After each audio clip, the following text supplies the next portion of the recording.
Good morning. Good morning. Happy Monday. Today is Monday, January 13th. There we go. We got some audio. We are live.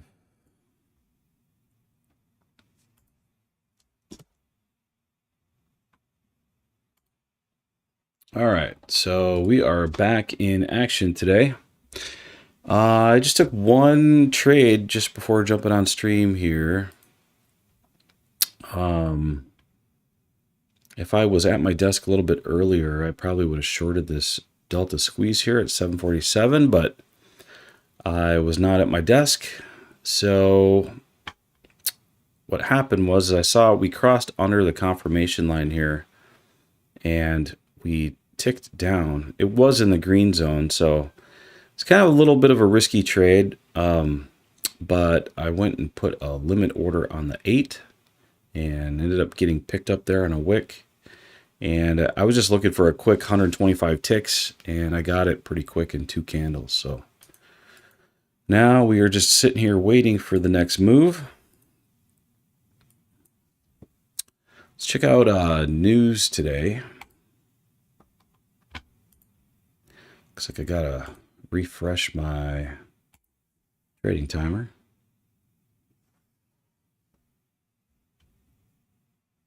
Okay, we'll refresh again. There we go. All right, so we don't have any news today, it looks like. The next news event is tomorrow.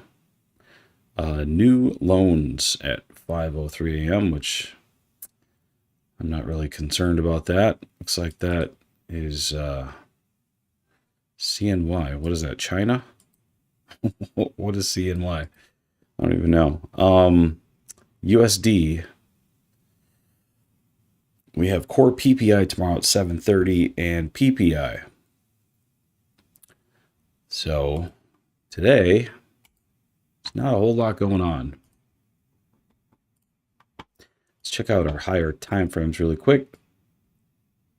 On the hourly, we are currently bearish. And it looks like we've been in somewhat of a downtrend ever since last Tuesday. Still trending down. On the 15-minute,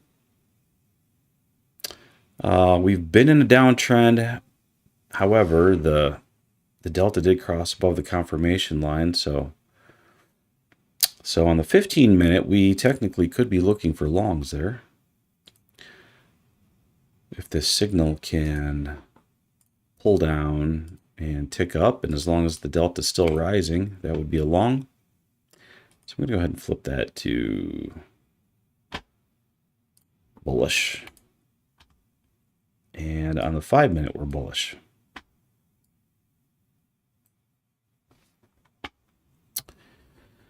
Ben Rose, good morning. Yeah, let's go. Got the open here in about 12 minutes.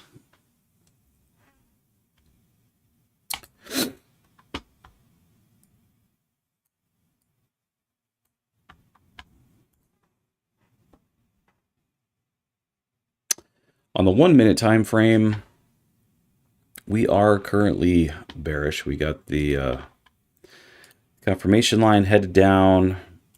However, we did have a delta cross near that lower power zone. That can be bullish. So we do have the delta heading up on the 1. So a little bit of discrepancy there, but this could just be a little bit of a pullback. However, on the 1, because of the fact that we did make this confirmation line cross on the delta, what I'm really waiting for is another bearish move here.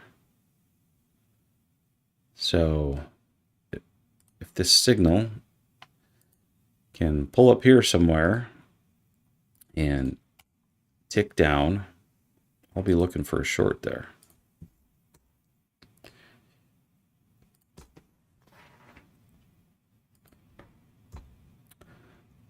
So we'll see if we can get it.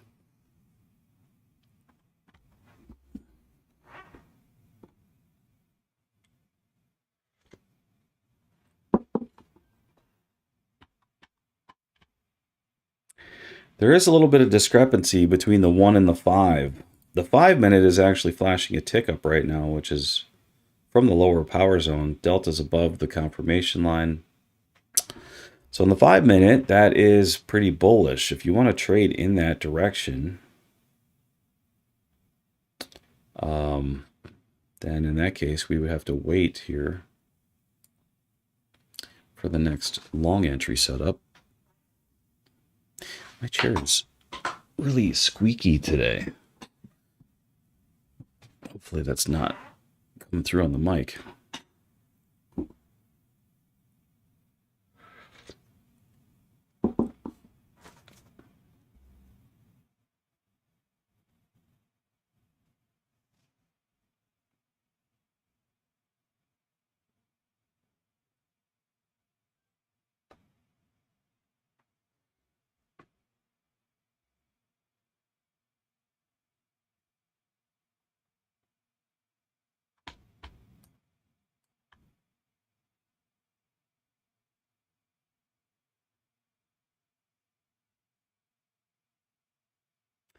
The delta is weak.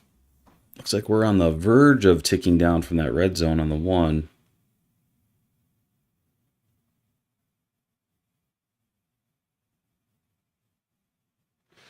Jay was. Good morning.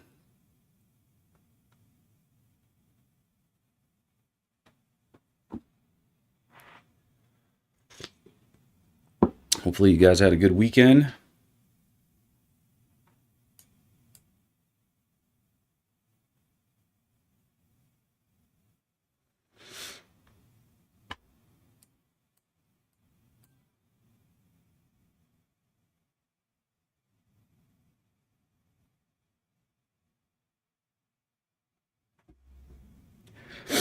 We are ticking down from that red zone. The 1 is really weak. It's actually turning negative right now. So I'm going to try to take advantage of that weak delta and jump on a short here.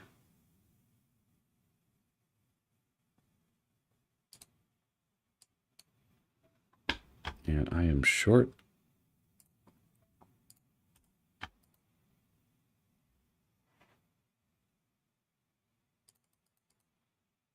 From 775, 75.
The 825 algorithm is right around the corner.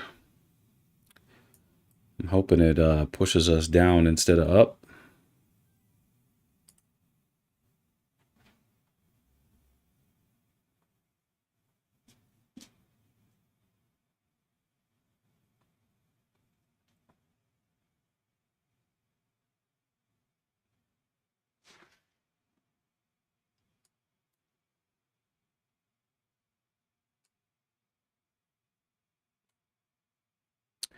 And we do have the open coming up in about 5 minutes, so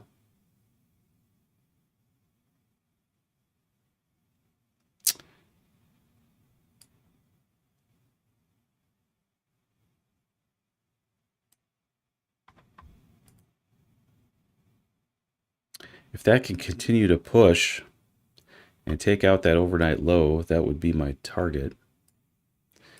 So I'm going to move my stop to break even here. And I'm going to target this low. It should be 693.50. If I don't get stopped out of break even.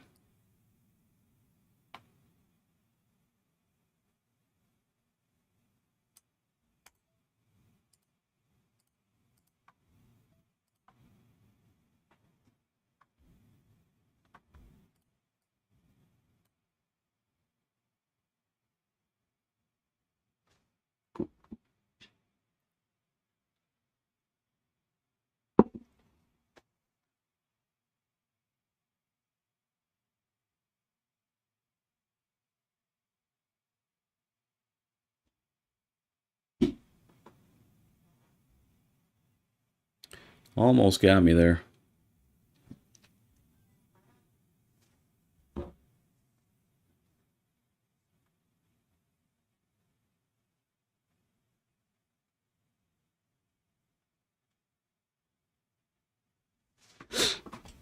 I'll be right back.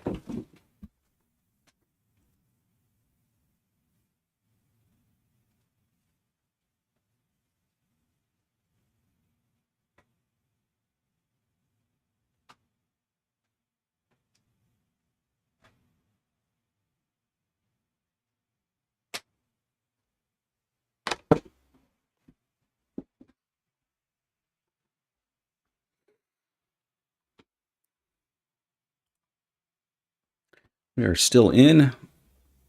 I was one tick away from getting taken out on my break even.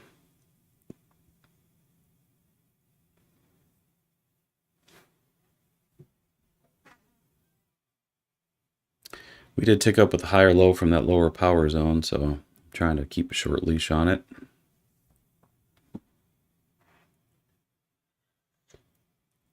But hopefully we just push right out of the gate here.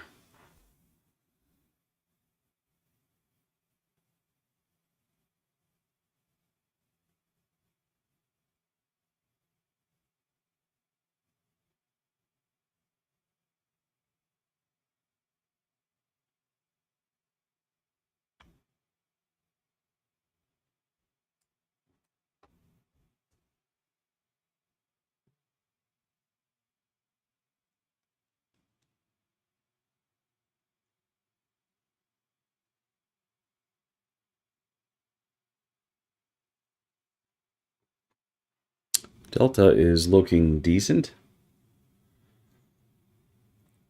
Still headed down and relatively thick. But we all know that can change on a dime on the open, so.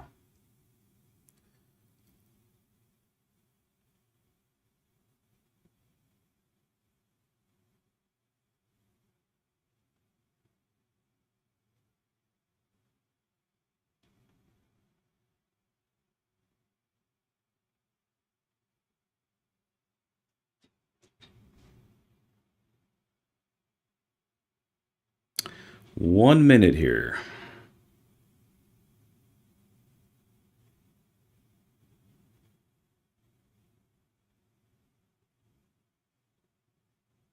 I got a feeling it's going to take me out and then make its move. It almost got me again there.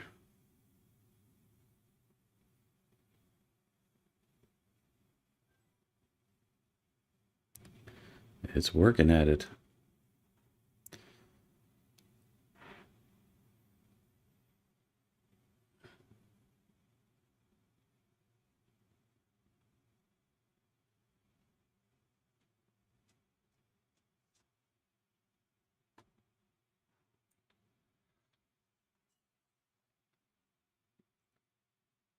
And we are open.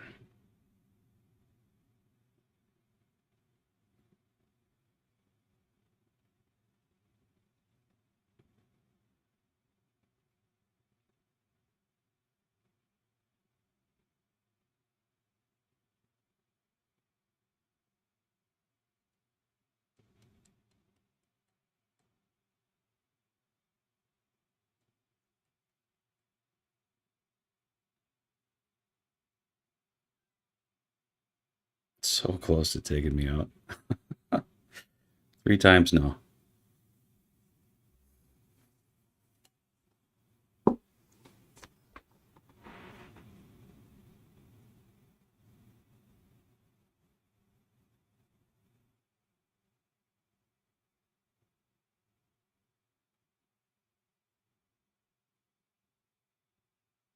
And now I'm gone. First break even of the day.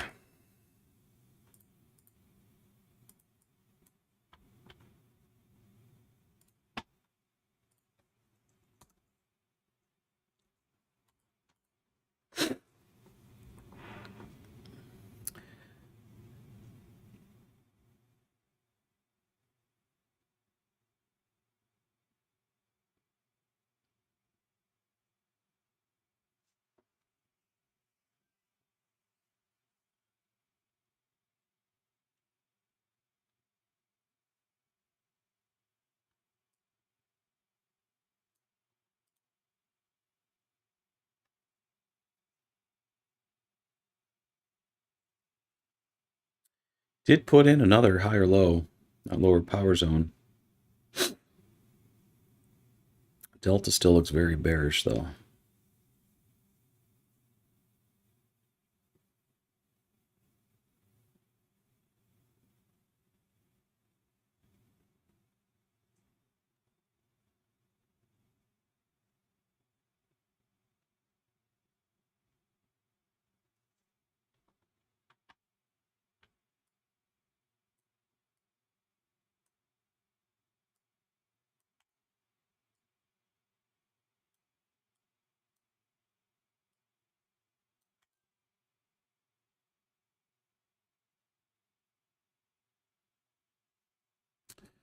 And so far it's doing a whole lot of nothing.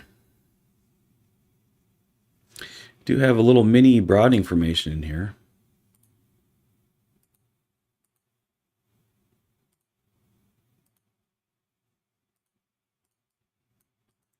Let's see if that continues to expand.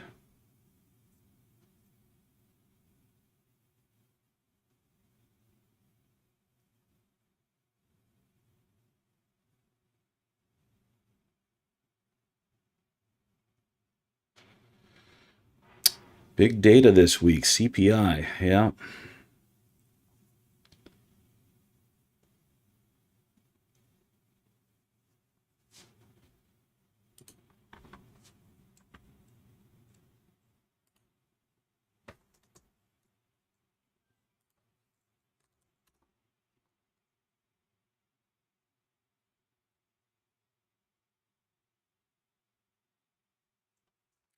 CPI on Wednesday.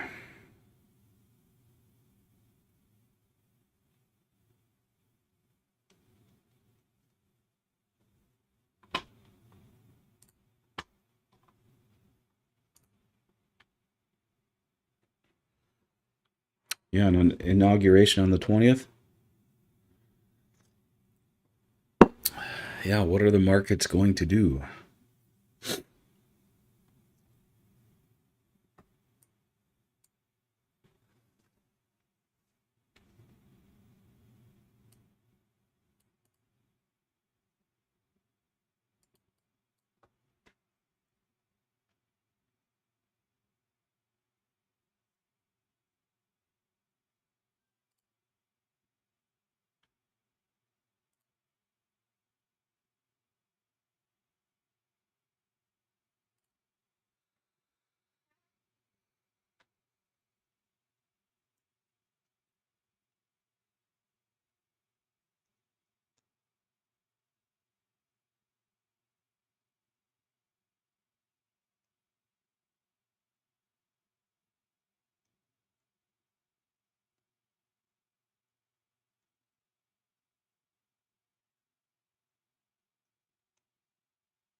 Well, Bitcoin hasn't been having a great night. It just dipped into the 80s.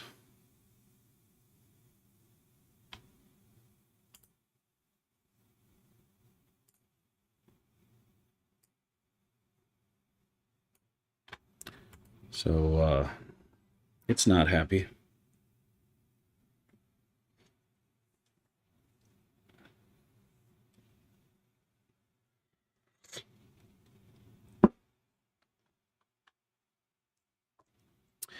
You know, on Bitcoin, it doesn't look very pretty on the daily. On the daily,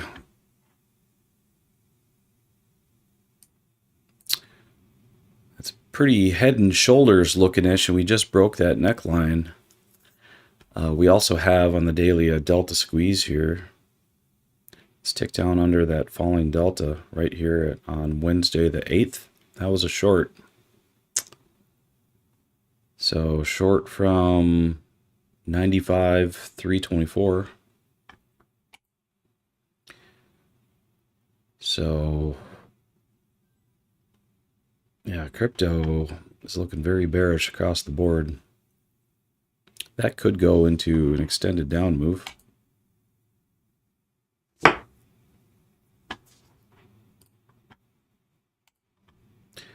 We'll see if it can break out of that.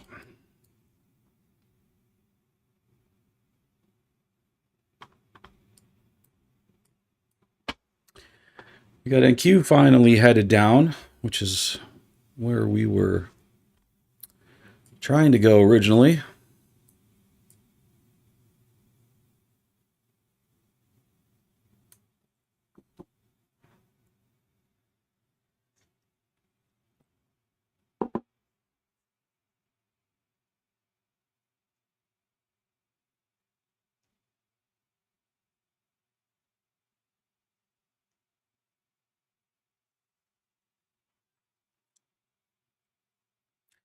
Delta's growing. It's getting fatter.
Five minutes starting to look a little bit more bearish. We got that delta growing to the downside, and it's about to cross under the confirmation line.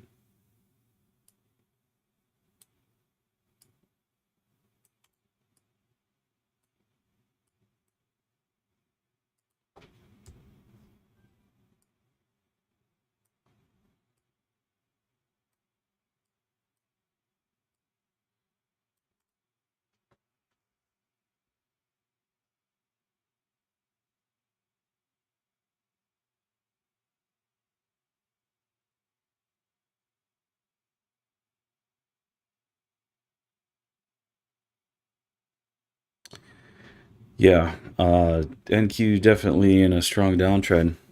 I was showing earlier how on the hourly delta, you could see that we turned bearish last Tuesday. So we've been in a downtrend since last Tuesday. Almost a week.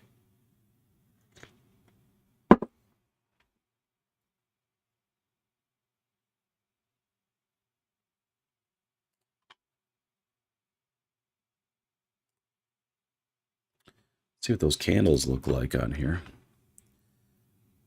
So, yep. Here, let me hide all of that. So Tuesday, right here, So yeah, we've been in a downtrend ever since this drop.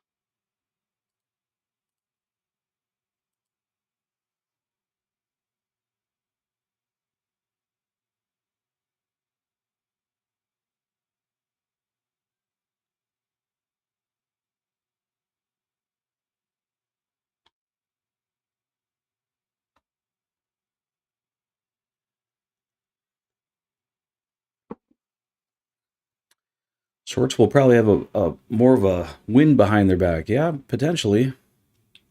As long as the delta stays under the confirmation line, that would be true.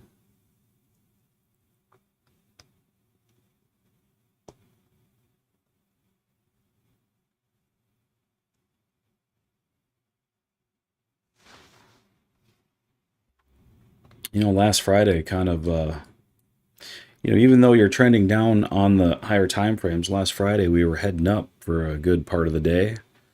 Kept trying to short that, and that's what got me in trouble. So hopefully we have a better day than Friday. Usually Fridays are pretty good for me, but last Friday was it was not a good one.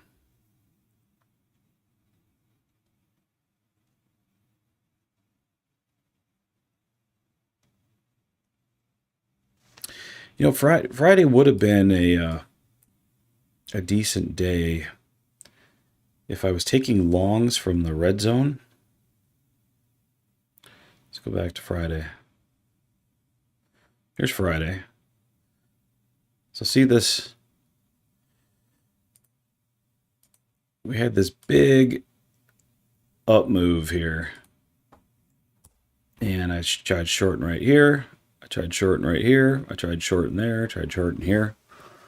And it just wasn't having it. Then I ended the stream and then it dropped, of course. But if I would have longed, you know, like this higher low right here from the red zone, if I would have longed that, that would have been a good winner. If I would have longed this, that would have been a good winner. If I would have longed that, that would have won. You know, until the delta crossed under the confirmation line. Had I stuck with it and shorted this one, then, you know, that's when we went into more of a downtrend. And I was able to pull off a couple wins there at the end of the day, but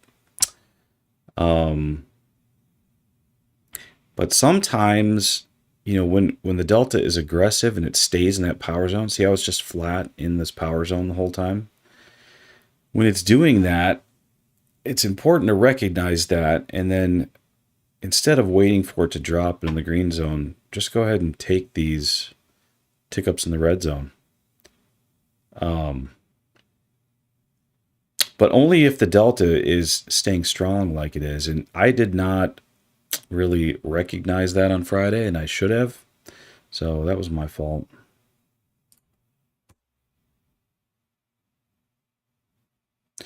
God candle. Uh-oh, what am I missing?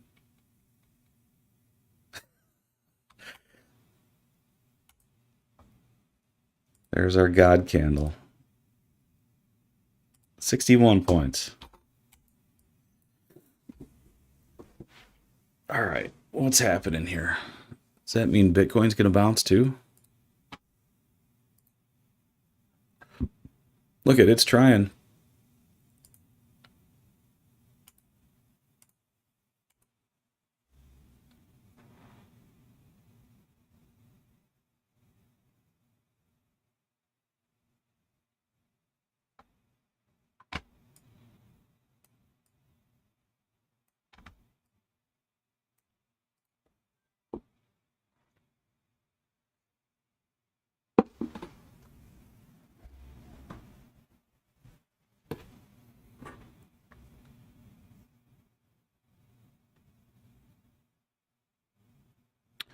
Yeah, buying came in across the market. Looks like it. On it's funny because like on Bitcoin here, where it looks like we have this head and shoulders, and as soon as we break that neckline, I do see this a lot. Like a lot of people will short right there, and it's almost like they try to entice people into this short right here, and then they'll go ahead and reverse it and flip it around on everybody. Always trying to catch people on the wrong side of the market. So we'll see if it can pull out of it. It's looking decent so far.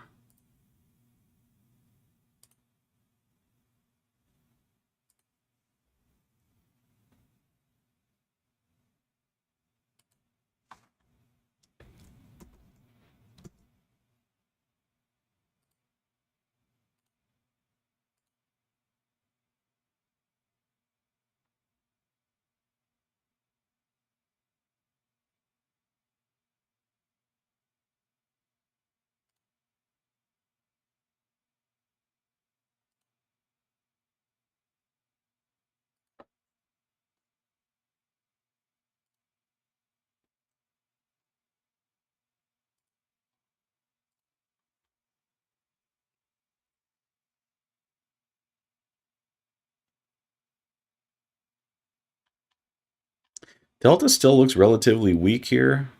I know we had that little pump to the upside there, but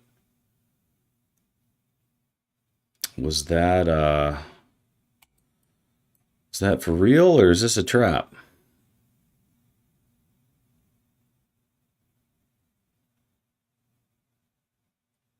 Raphael, good morning.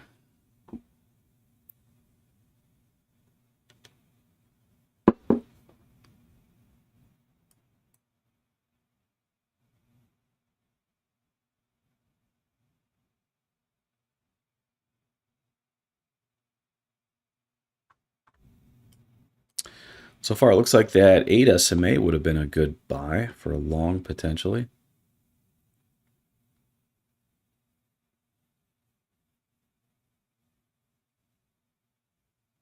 Delta is getting stronger again.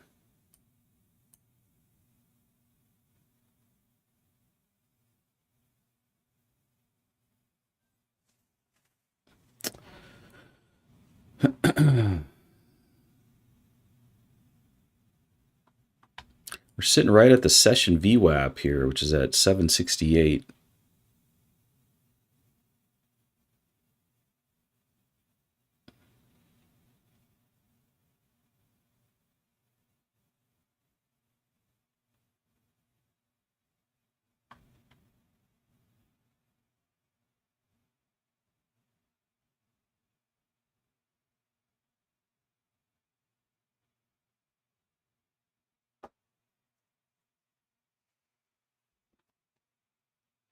Delta getting stronger.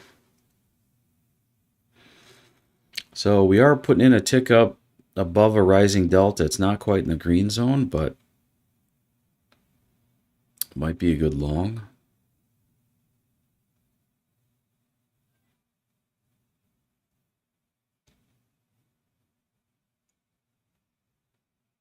It's interesting though, because it seems to sell off right away as soon as it gets up there by that session VWAP.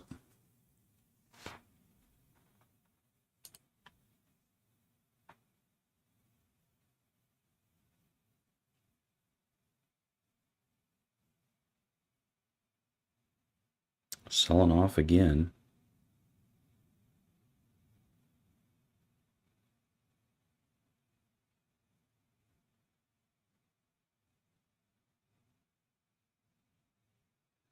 We did put in a tick up officially though. Delta is a little weaker than it was showing earlier.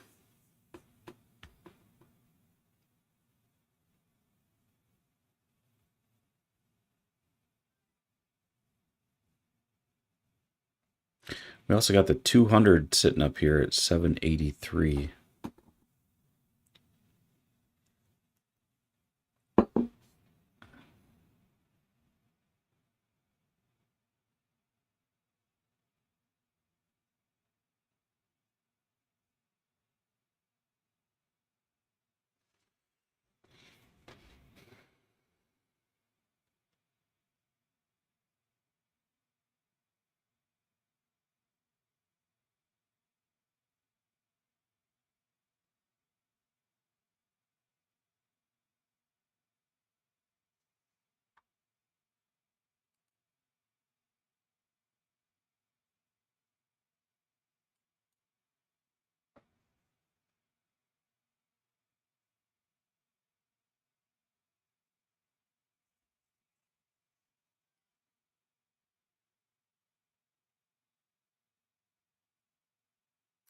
Back to the session VWAP. It's selling off again.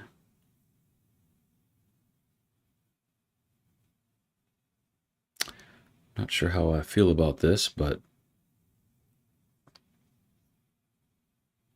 all right, now we're getting back up there.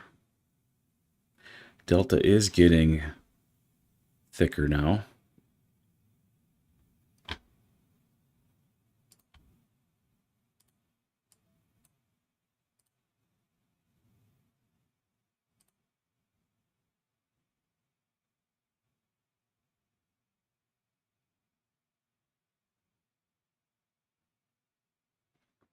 Got a limit order sitting on the 50 for a long.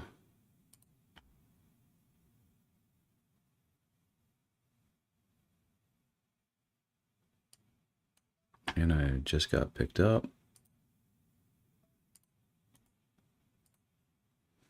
At 765.50.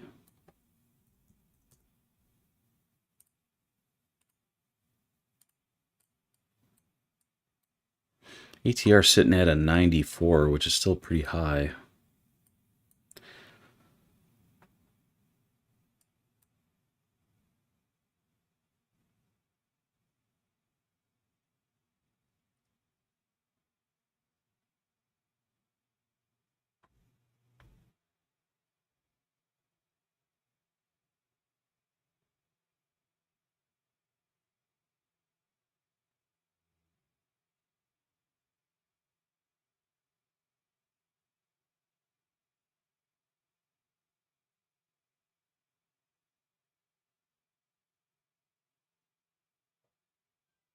There's a decent move.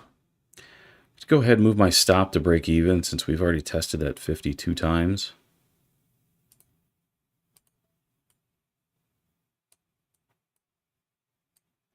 And because it seems to want to keep selling off here.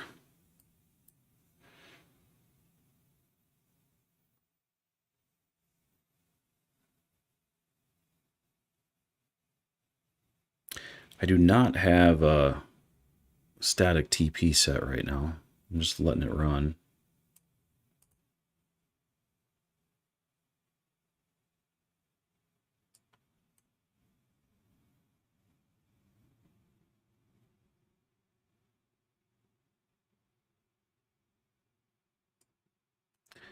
See if it can get through VWAP.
Delta is growing. It's getting thicker as we're moving up here. So as long as it continues to do that, I want to stay in.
We are putting in a tick down right at VWAP here. Delta is tapering a little bit.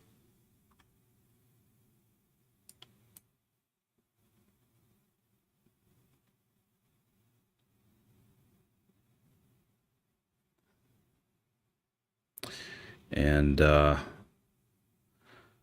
just to play it safe here, I think I'm going to go ahead and take profit since we're tapering and we are ticked down from that power zone.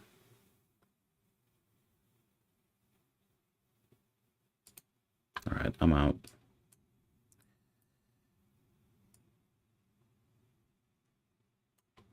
Ended up getting 43 on that one.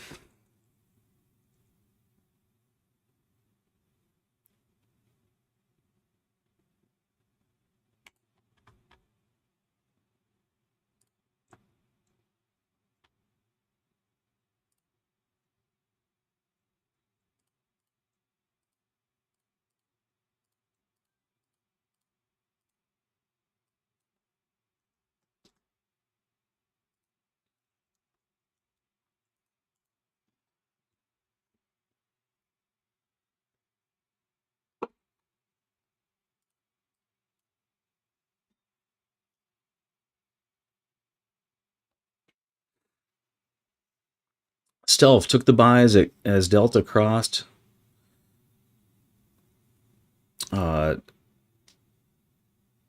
CL. What is CL? Oh, the confirmation line. Duh. But it was aggressive because Delta was thin. Yeah. We did have that big God candle in there, though, so you did have that little bit of fuel underneath you.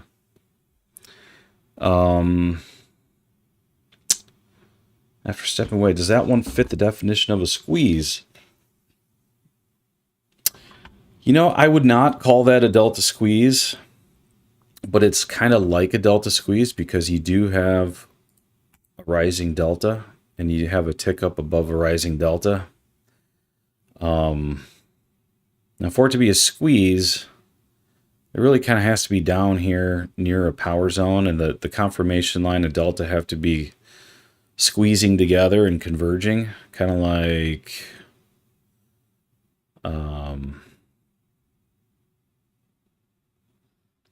you know, like kind of like up in here. How see the delta and the confirmation line are getting closer and closer together. It's kind of near a power zone. That's more like what I would call a squeeze. The higher you can get it, the better.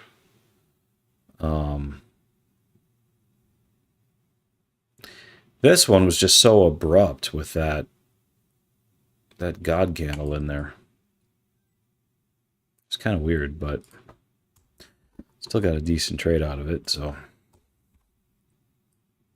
but you know, generally speaking, you know, it doesn't really matter what you call it. If the delta's rising and you get a tick up above a rising delta, that's not in like the upper power zone. If it's, you know, near the midline, preferably in the green zone, that's usually a good long. The opposite, if the delta's falling, it's usually a good short. If you can get a tick down in the upper red zone or in the green zone if the delta is falling aggressively. So, you know, that was one of the reasons why I took this trade here earlier. It's because we did have this falling delta. We did cross under and we ticked down. So then I put a limit order on that 8 SMA. It wasn't, I would not recommend that particular trade though, because it's pretty aggressive since the tick down was near that lower power zone. I ended up getting in on a wick, which was the plan if I could do it. If we would have closed above the 8 though, I would have just pulled the plug.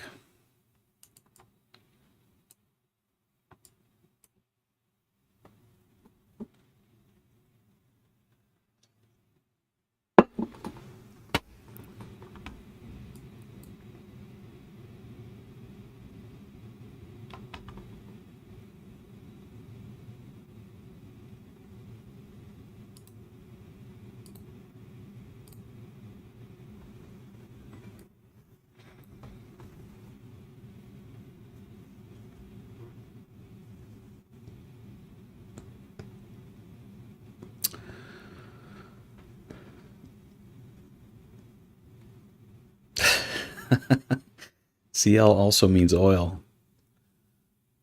Yep. Yeah, JWAS, I just saw your comment about that being not a delta squeeze. I would agree with that. It's pretty much what I just kind of explained.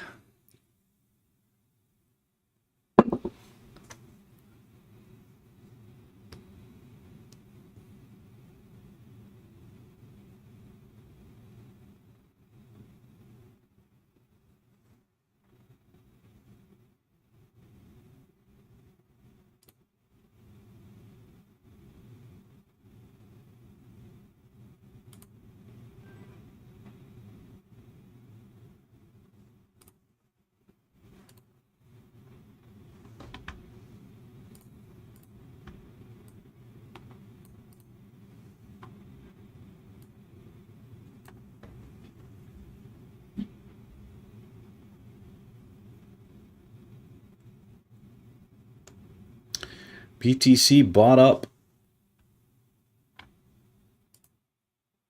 Yeah.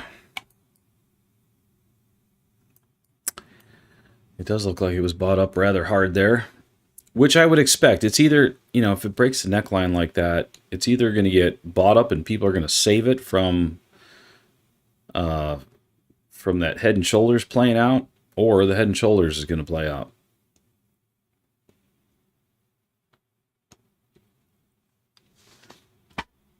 I don't really trade patterns like that, like head and shoulders, but still look for them since I know a lot of other people are. All right. Looks like NQ is trying to make another run here.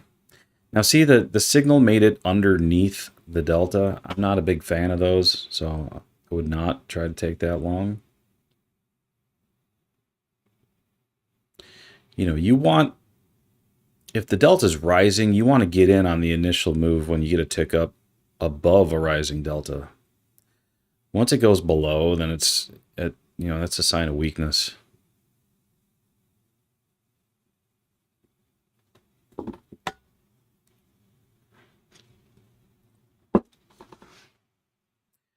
And speaking of, looks like the delta's starting to flash negative here. So that VWAP is providing some resistance there, which you would expect.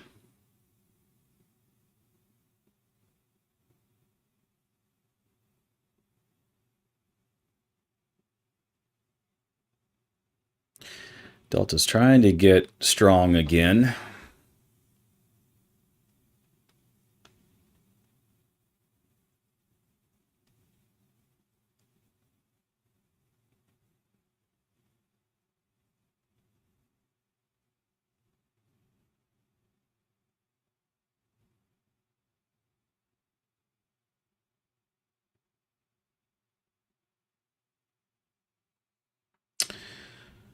JWAS, guarantee that was a liquidity grab based on heat map. Yeah, I would agree. That's what it's looking like anyway.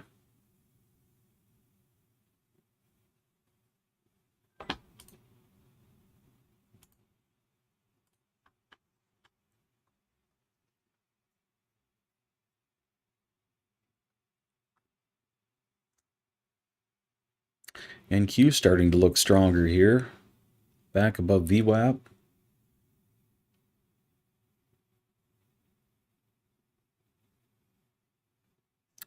Yeah, JWAS. Also, there was pretty strong sentiment on Twitter.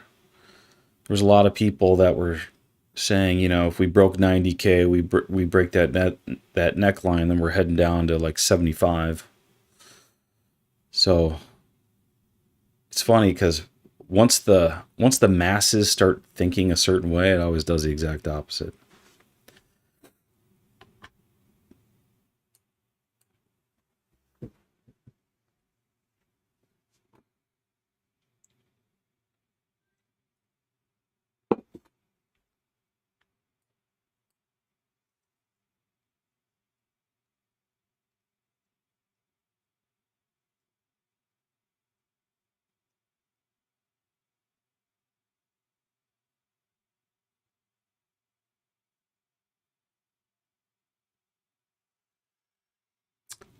20,880 is Stealth's target.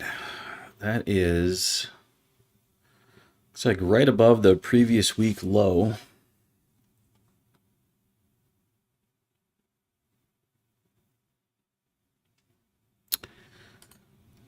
It's also this little order block we got right here.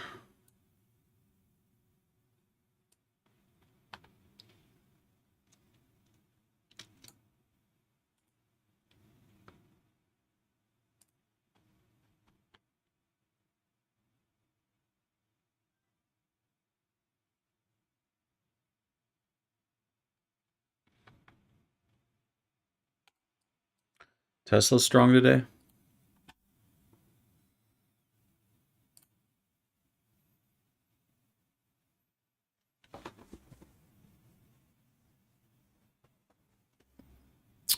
Yeah, it's a stronger candle.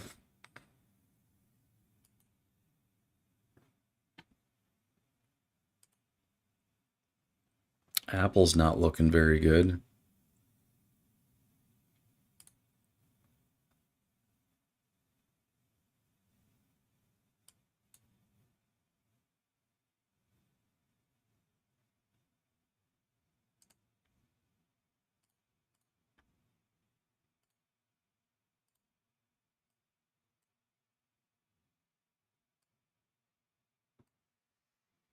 Back down to VWAP here. We did put in a lower high. Looks like we got some bearish divergence in here.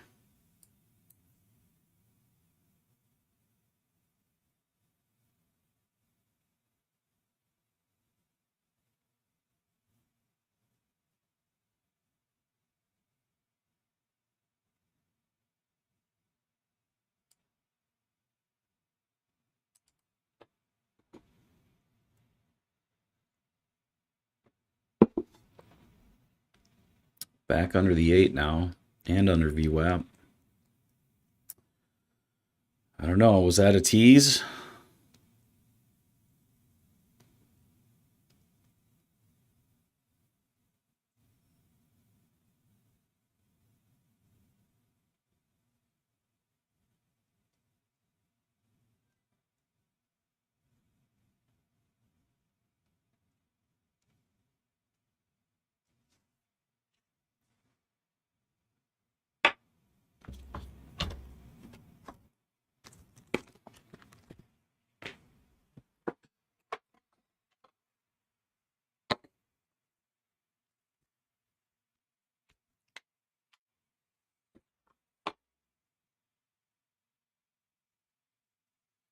Looks like we're heading down now.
Back to retesting that that anchored session VWAP, which is sitting at 780.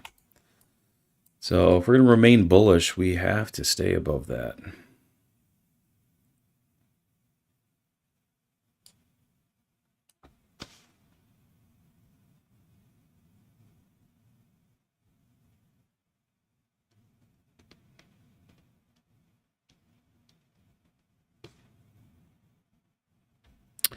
On the 15-minute, Delta's still really weak. We were flashing a lower high from that upper half, so we could easily turn bearish again here.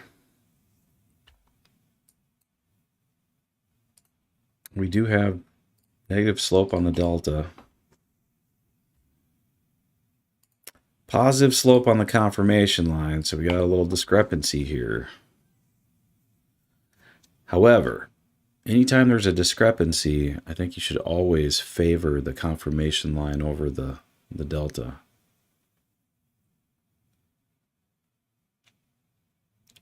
So if we get a tick up from this lower power zone, that might be a decent long.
Would have been better for me to target this high when I was in that long earlier.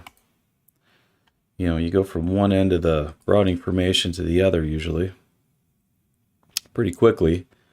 And now we are losing that session VWAP.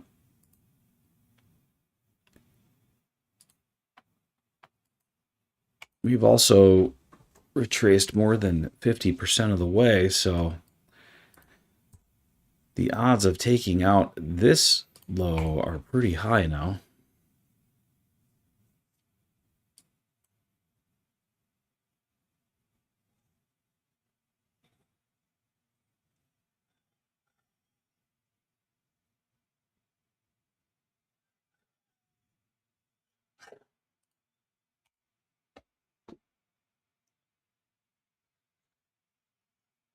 Unless it can get back above that VWAP. We'll be right back.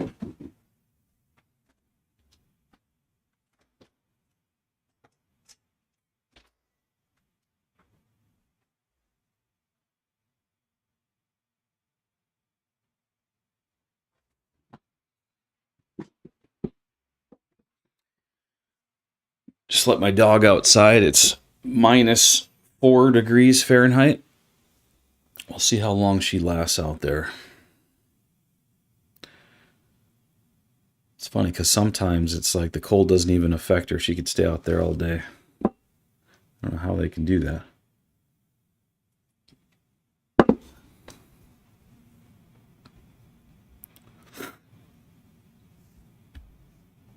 We did get that tick up in that lower power zone at 916, but I don't know. I'm not really liking the long there. Jwaz, is your home heated with electric or natural gas? Natural gas.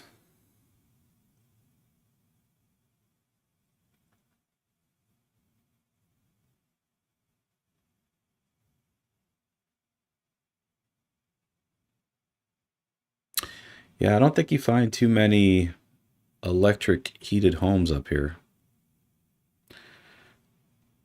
I know some are. I think that can get really expensive.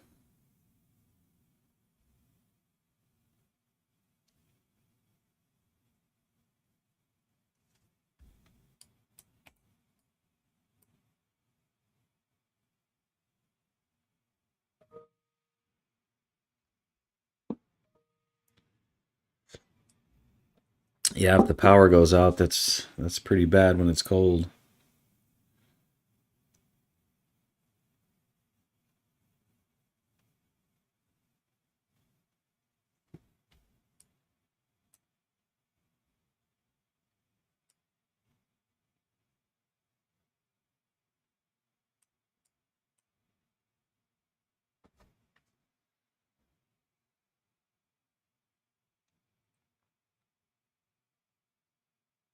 We are back above the session VWAP.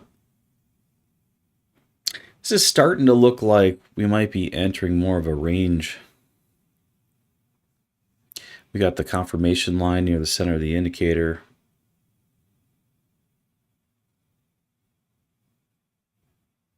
So if that's going to be the case, then power zone to power zone is usually the better entry spots.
Back up to VWAP.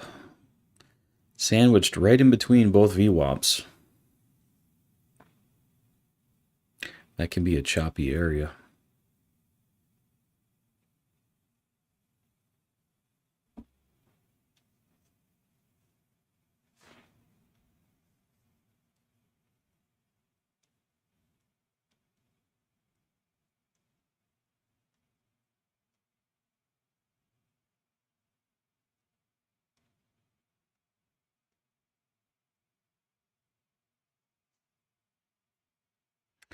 Well, what I said earlier is holding true about favoring the confirmation line slope over the delta slope in this scenario.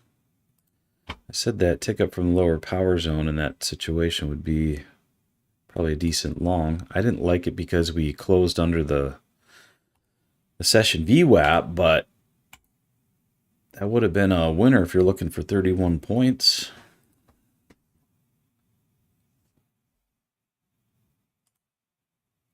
And counting.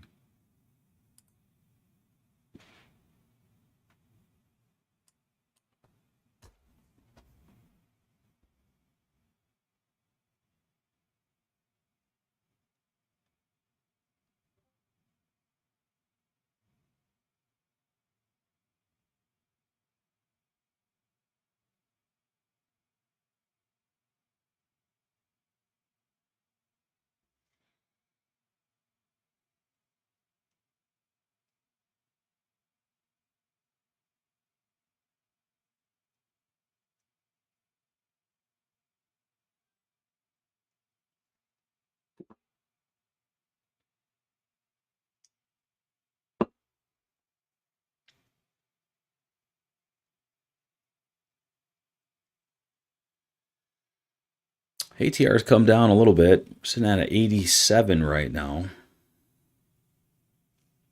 Still pretty high.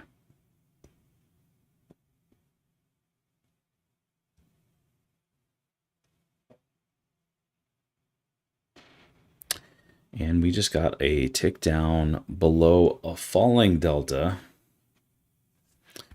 But the delta is really flat. It's choppy. We got some chop in here. So it's not like what we had earlier. What we had earlier, we had this tick up above a rising delta, but the delta was gaining strength the whole time. This is a little bit of a different scenario.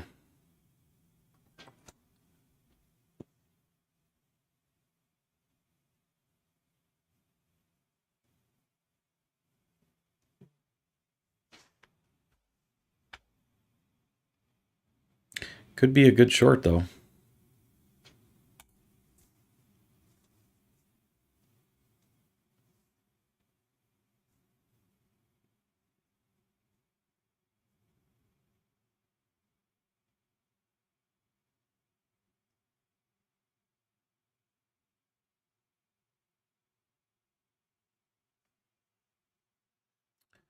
And back down we go.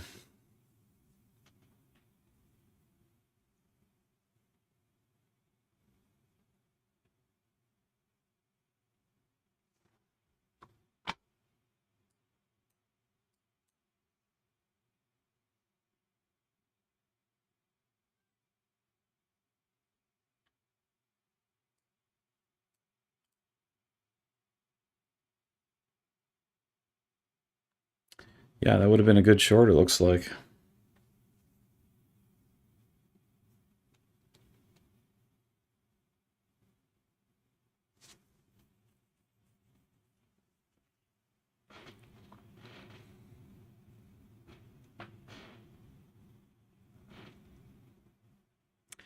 So remember what I said earlier, a tick down below a falling delta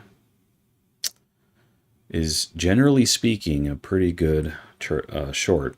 And a tick up above a rising delta, generally speaking, is a good long.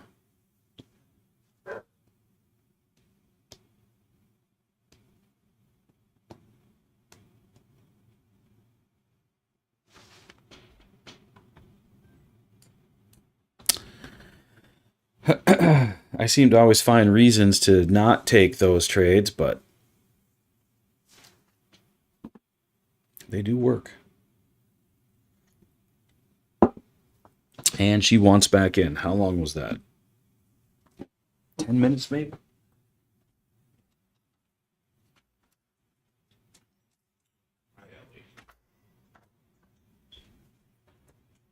Are you cold?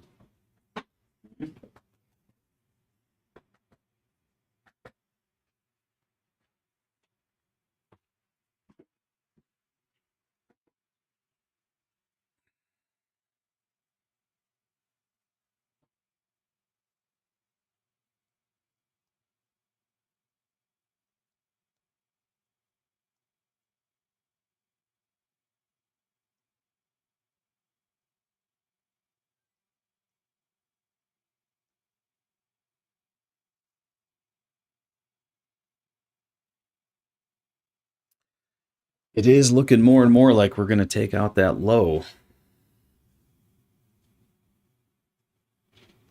One end of the broadening formation to the other.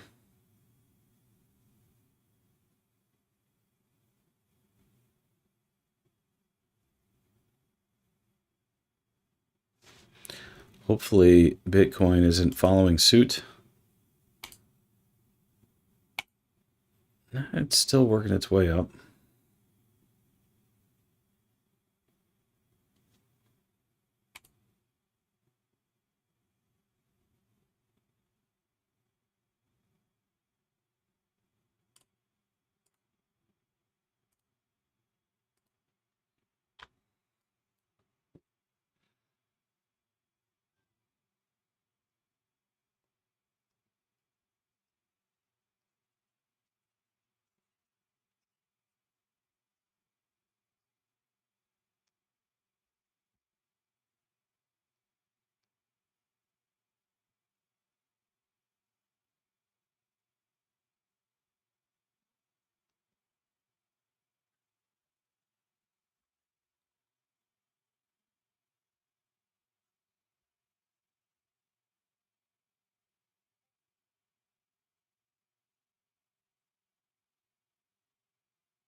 just put in our first higher low, that lower power zone. That can usually be a good long if it's the first one.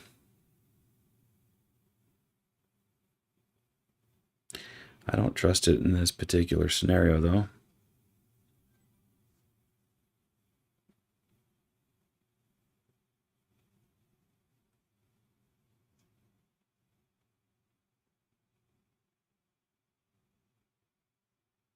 Looks like we did officially put in that lower high on the 15, the weak delta. So delta is, or I'm sorry, the 15 starting to look more bearish.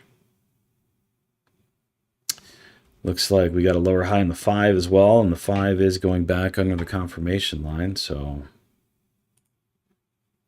looks like the 5 is going to go back to bearish.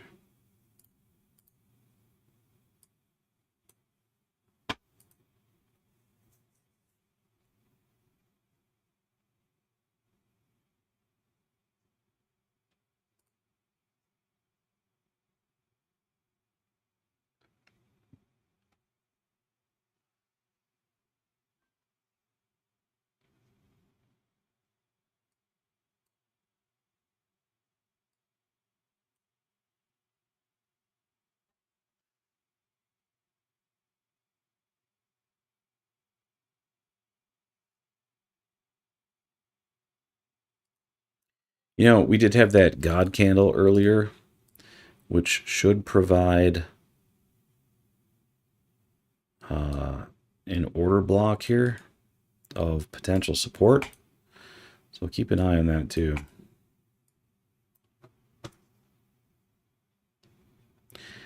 If we get through that, and that low does look like it could be taken.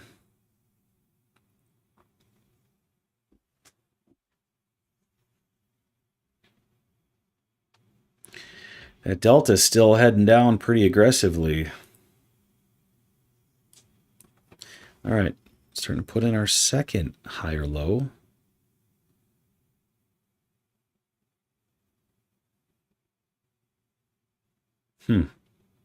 Right off that order block.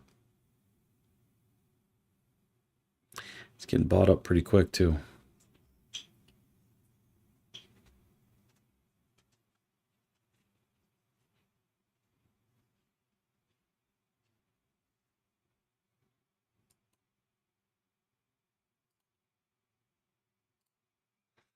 Well, I think I'm a buyer on the 8, so I'm going to give the 8 a shot.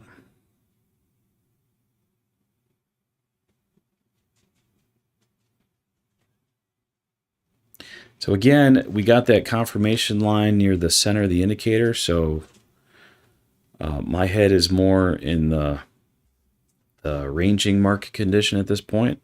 So power zone to power zone is likely the best entries.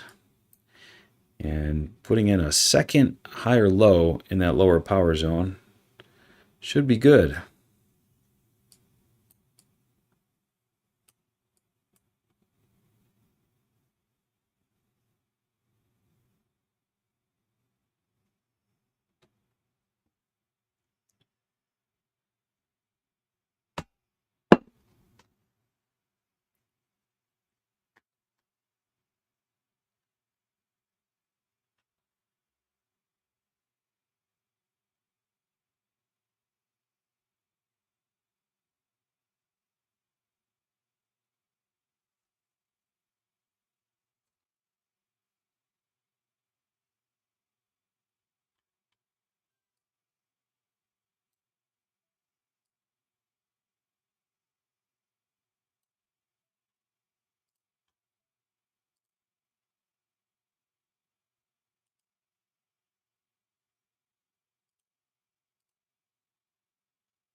Might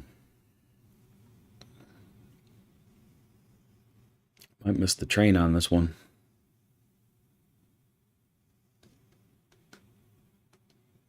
We do have a positive delta now.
Yeah, I think it's safe to say I missed the train on that one.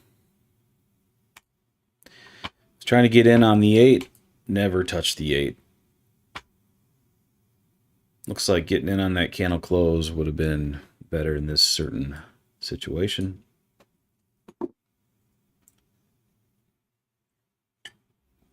And that is the risk of trying to get in on the 8, is that you're going to miss some trades. You get a discount, you get a better entry, but you'll miss some trades.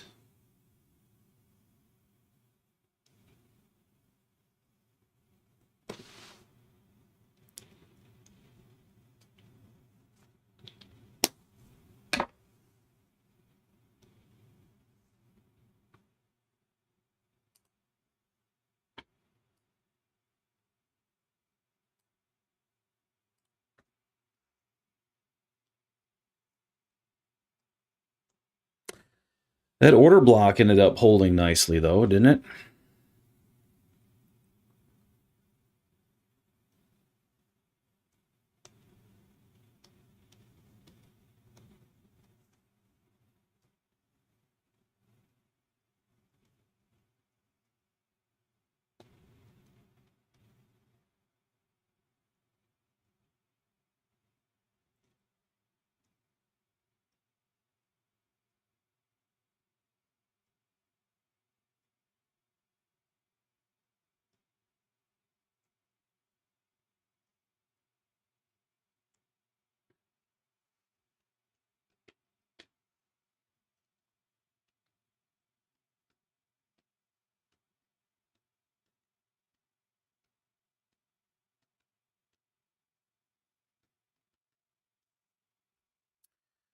On the 5-minute here, it's all chop on the 5, so feel bad for anybody who's trying to trade the 5. Let's see what that looks like. Oh yeah, That just looks like a mess.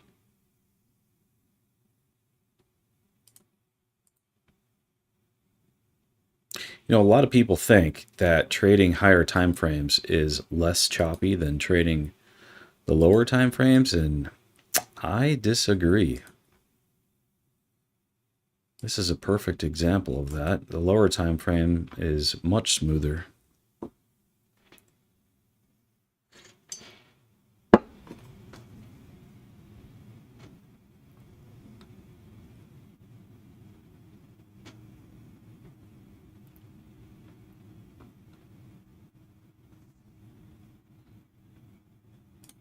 Also got chop here in the 15.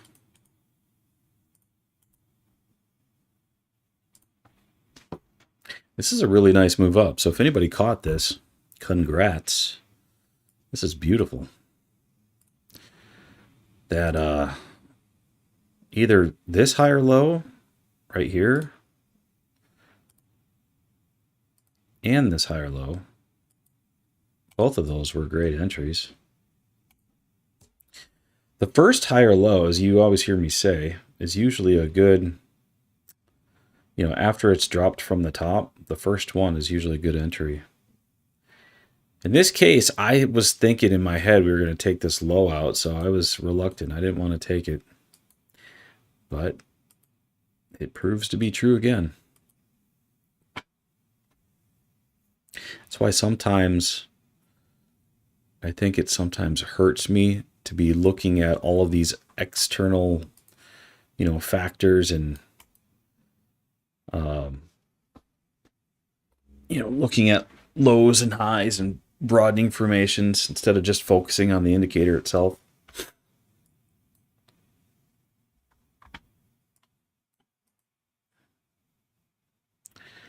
Sometimes just keeping it simple and getting rid of all that external data is, you'll be better off in a lot of cases. But let's say that you took that to the first tick down from the other power zone. You would have got 85 points out of that. That would have been beautiful.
Yeah, Schroden, I know, and that's, Schroden says that first higher low had such strong negative cumulative delta, though. I know, and that's the one thing that usually keeps me from taking those trades. But, you know, when you go back and you backtest that, even when it's strong like that, it's got a high win rate.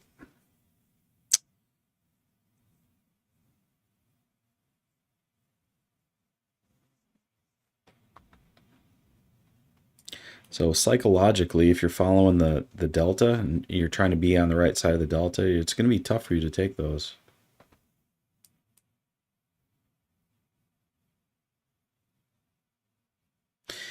If you want to be a little bit more conservative, what you can do is wait for that and then wait for a close above the 8 and then take the signal on the 8. That's exactly what I tried to do here, but I just never got the 8. It was too strong.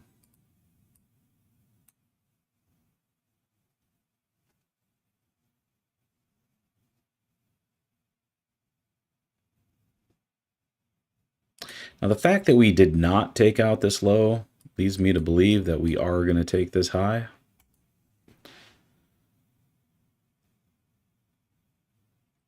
Wouldn't be a bad target for anyone who's long.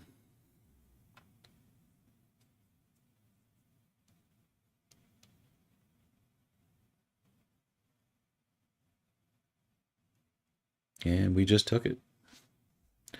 Back to the top of the Browning formation.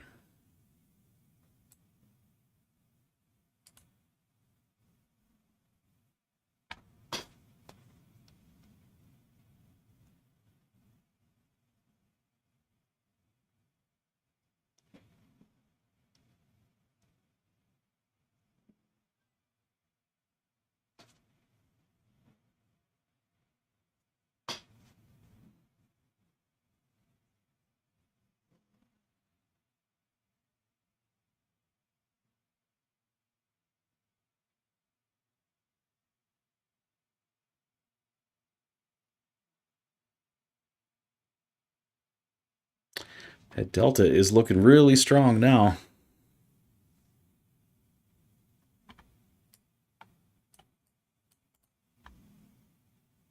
I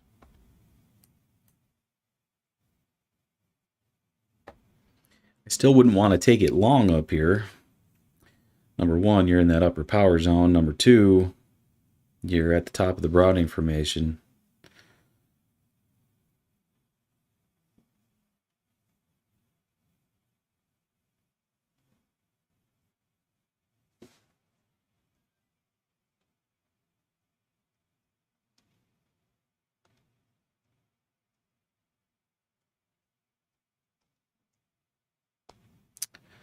Sherwin says this is where it would be helpful to know how that signal line is calculated.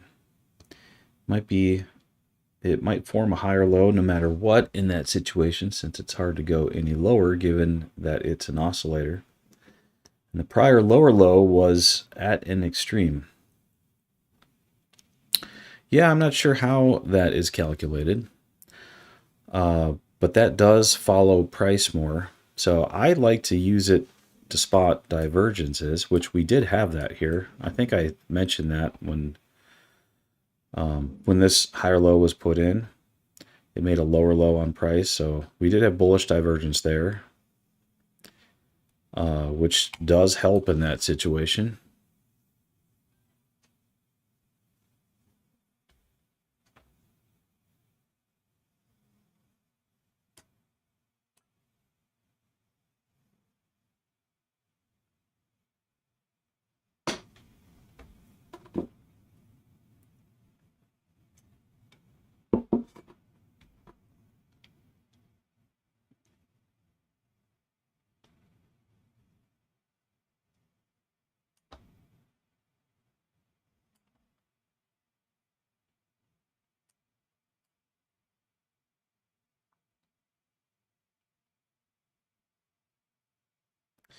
We are at the previous week low now.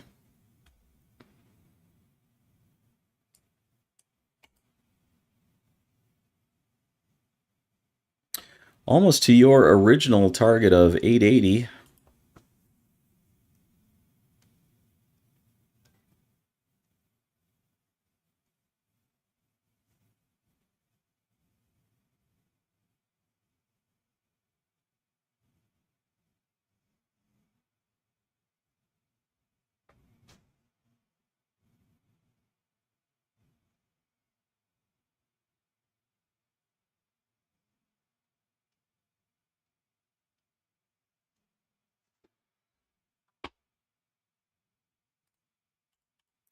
Five-minute is now bullish, so I'm going to go ahead and flip that back.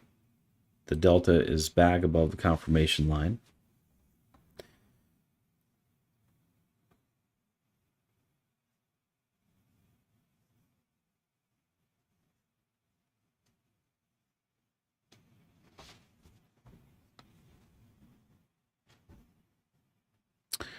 Schroden says, I guess I need to see what it looks like when it's not a divergence. Does it just keep pegging, flatlining more and more against the zero? Yeah, it does. I mean, there are situations where, like if you're in a a really strong move. It will flatline. Let's see if I could find one here. Well, here it's flatlined along the bottom. And then it puts in a higher low. Again, bullish divergence there, but just kind of trades sideways at that point. Doesn't really go lower.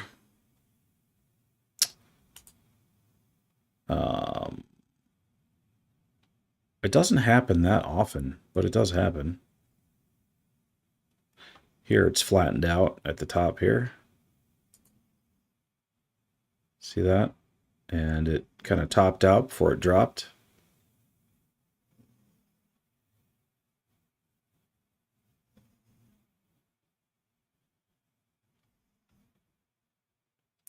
Yeah, it doesn't happen that often, but it happens.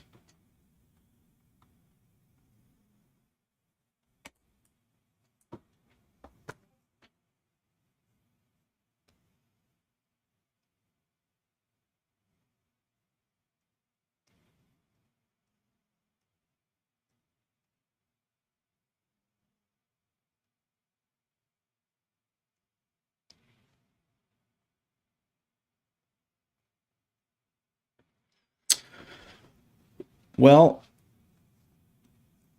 I wouldn't call it divergence against itself. I mean, the signal does follow price more, but when it's not, that's the divergence.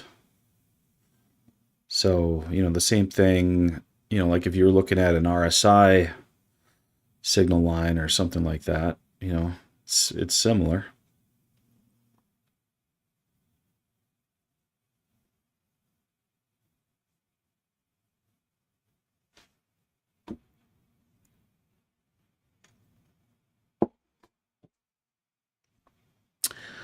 Personally, I don't really question it too much. I just follow it. I try to. Zeiierman hopefully could provide more info on that.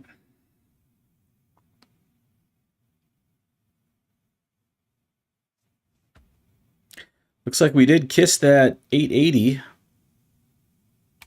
Barely.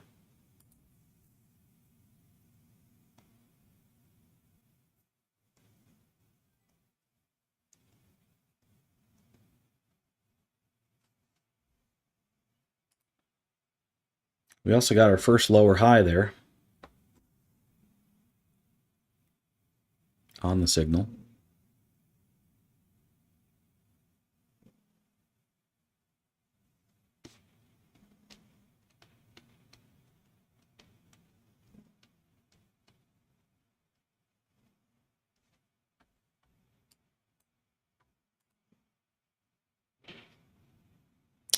And what do you know? We get a pullback.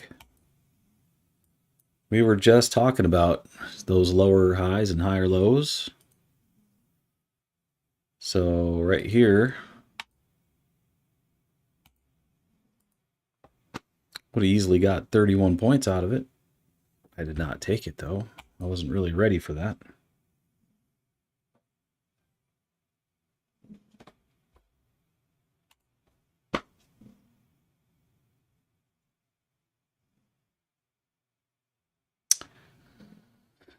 Schroden, the more I like something, the more I scrutinize it and try to break it. Helps me understand it better.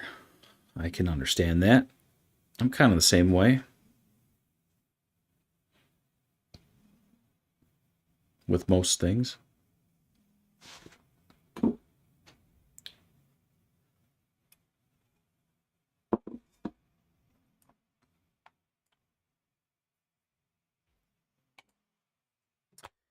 Yeah, I should have been ready for that one. That's the first lower high.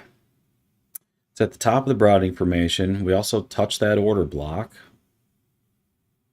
It's in the power zone. A lot of things going for you there for short.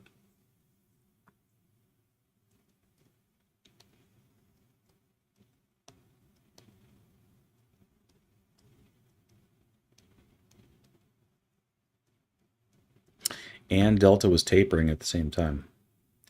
So the Delta was really nice and strong and consistent, and then it just started to taper down. That's when it's like the first sign of weakness there.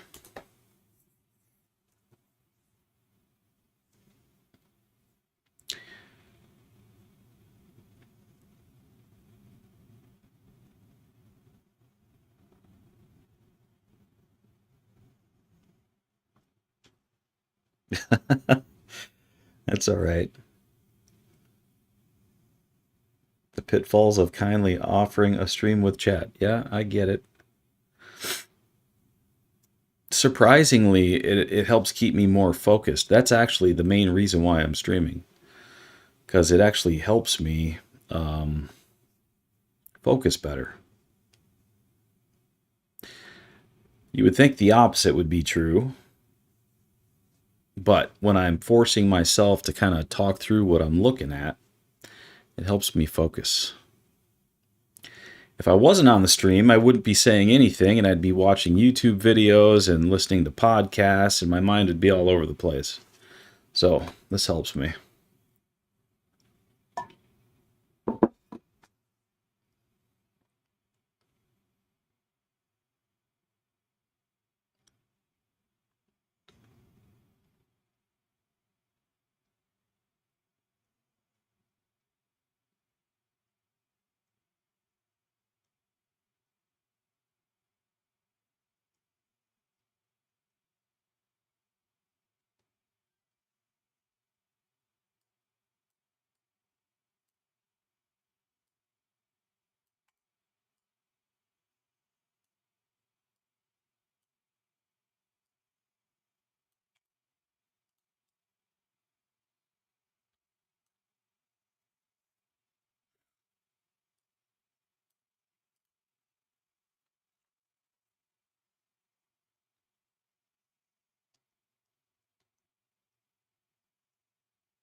Sitting right on top of VWAP. We've been kind of chopping VWAP for a while, so that might not mean much of anything at this point.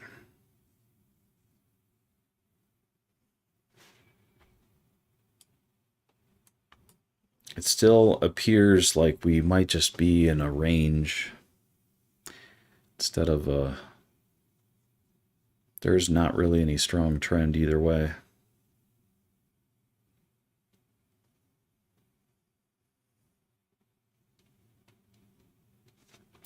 And again, you know, when you see that, these power zone entries are usually the best ones.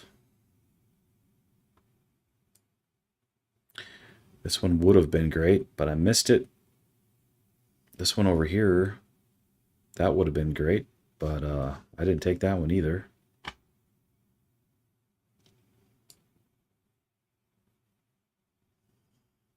I got a little bit of this one after that God candle.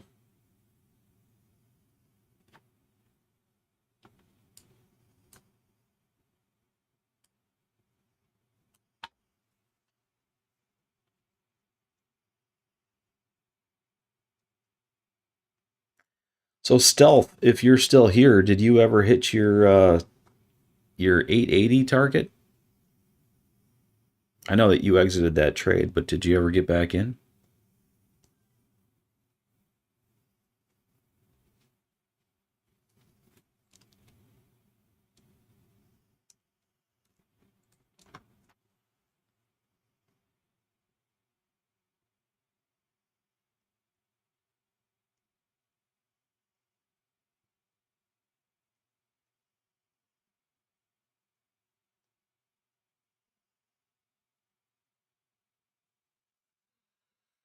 Schroden on my third reload of NinjaTrader. Crashed once and had to restart after lag. Yeah, I don't miss NinjaTrader at all.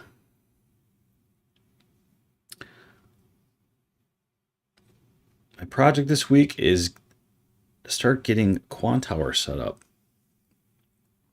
Well, I don't think you'll regret it. I think you'll like it.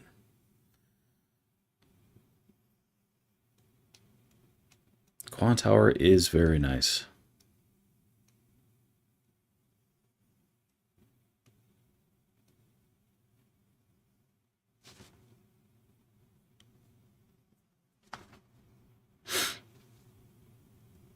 And you know what's really nice is having my trading timer right there next to the chart.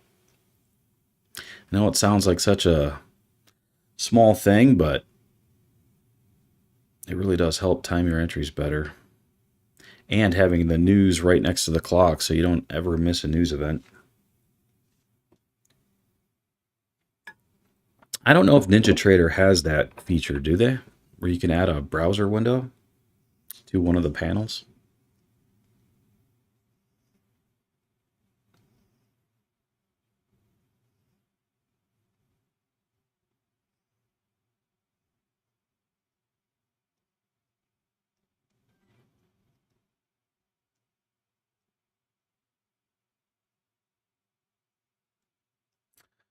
Stealth. Stopped you out first time. That's too bad.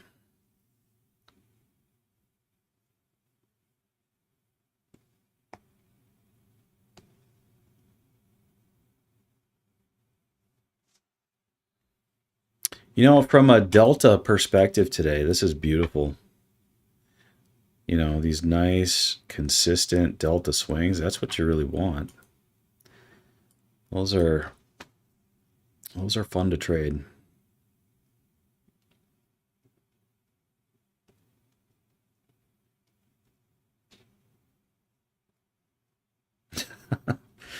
Yeah, Schroden, I hear you. You don't want to try to tax NinjaTrader any more than you have to. I always felt like it was always like walking on eggshells with it. It would just fall apart at any moment.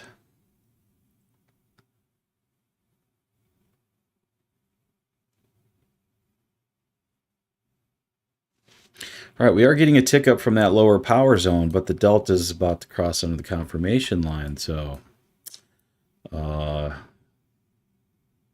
is it worth the risk? I think I'm going to try it. I just went long there.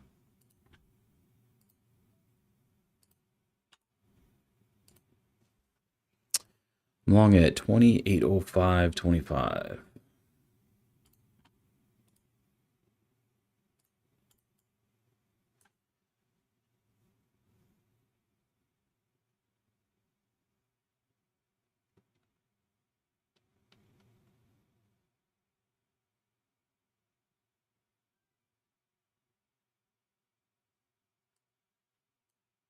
I'm always hesitant to take these power zone tick ups when the delta is crossing the confirmation line because usually, well, I don't know if I don't have any exact numbers on that, but it seems like I get stopped out more on those than if it's not. So it might actually be better to not take those.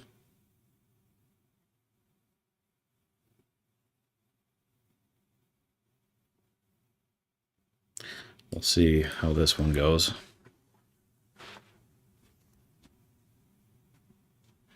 Got the the ATR sitting at a 75 right now, which is still fairly high.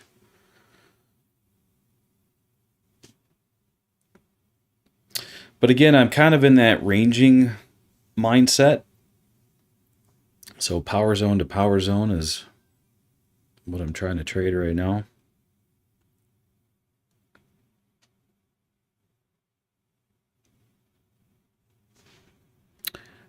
Not really liking what I'm seeing though. It's trying to sell off every time it goes back to VWAP.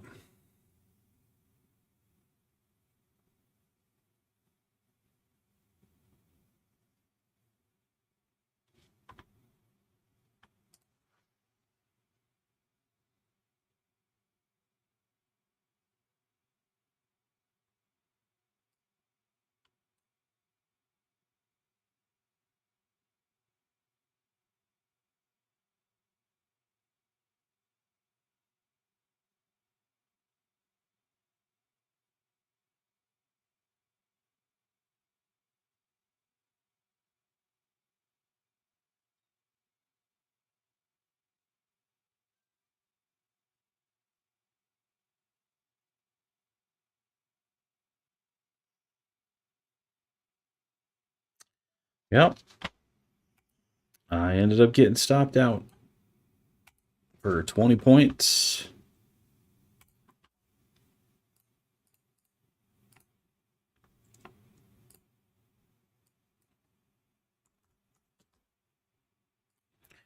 First loser of the day.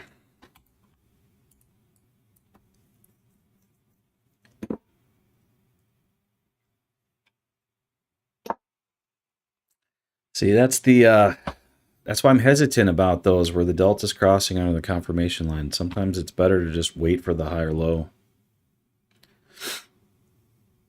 Because there's usually one more little push like that.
You got a fair value gap sitting down here it might want to tap into.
Just put in our first high or low.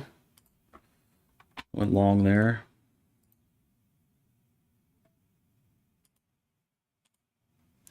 Still might want to tap that fair value gap, but I'm going to try to ignore that and just follow the cumulative delta signals. 20,773.50. That's where I'm in.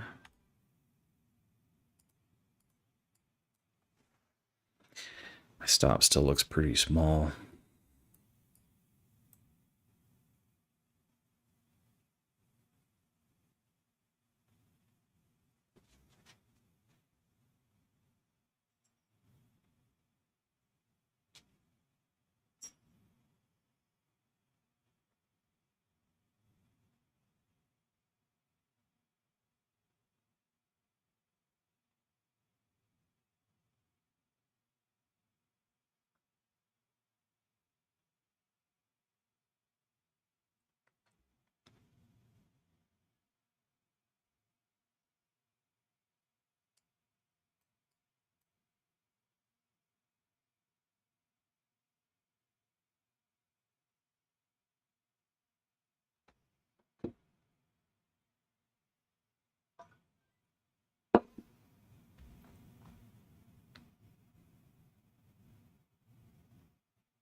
Starting to put in our second higher low from that power zone.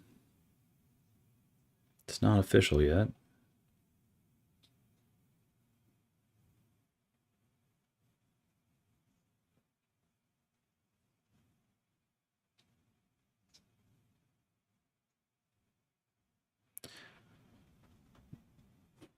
We do have a little bit of bullish divergence.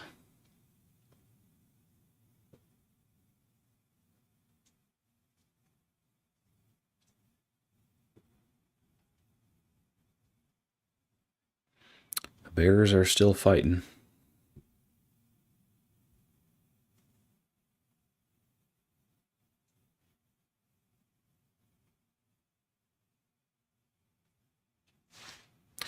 We're so close to that fair value gap, it wouldn't surprise me if it wants to dip down there and tag me out.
Maybe if I can get a refill and get some coffee, it'll make up its mind. I'll be right back.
And it got me, didn't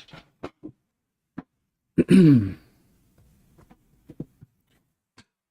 Tapped right into that fair value gap. I had a feeling that would happen.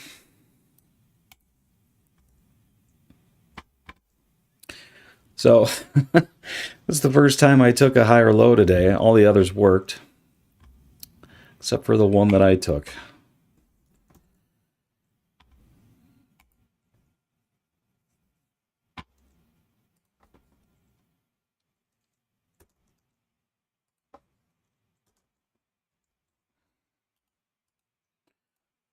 All right, well, if it tapped in that fair value gap, it did it by like one tick. I can barely see it, so.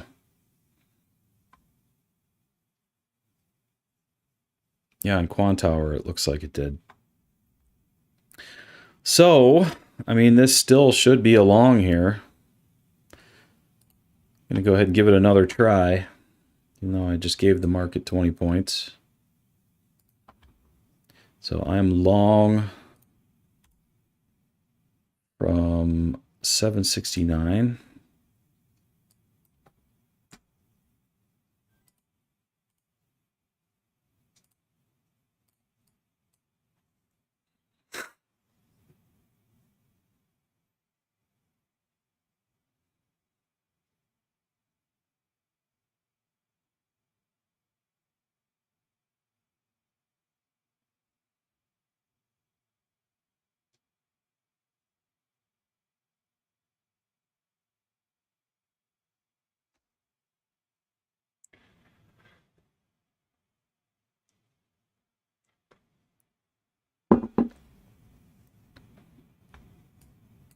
Closed above the 8, and looks like we just retested the 8,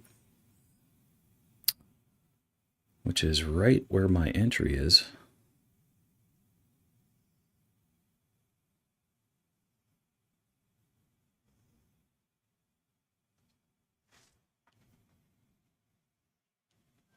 Now, if we end up ticking down under this falling delta here, I'm going to pull the plug.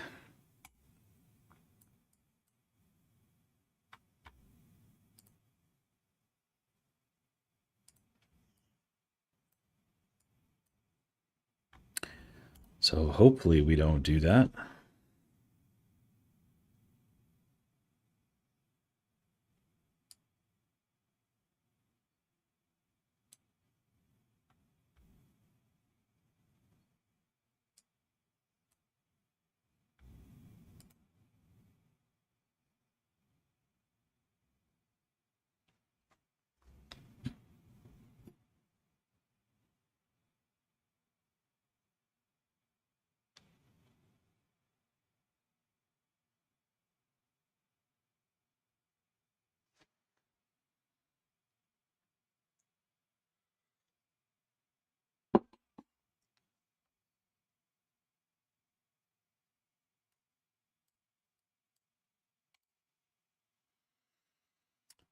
And she's feeling weak again.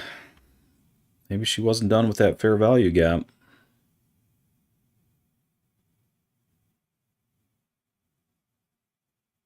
Yeah, it's looking like I'm going to get... Yep, I got taken again. All right. Well,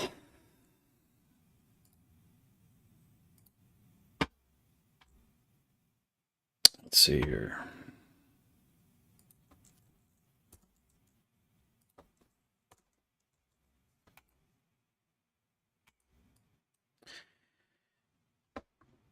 Yeah, earlier I was questioning whether or not it actually tapped into that. It looks like it did by a tick. Looks like it wasn't enough.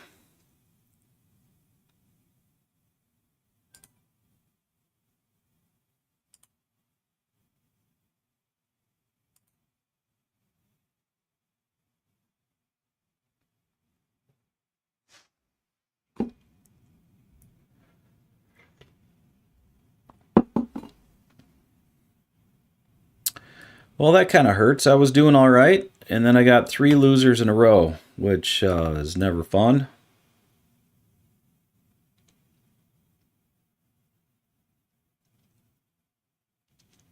Still in the profit, though.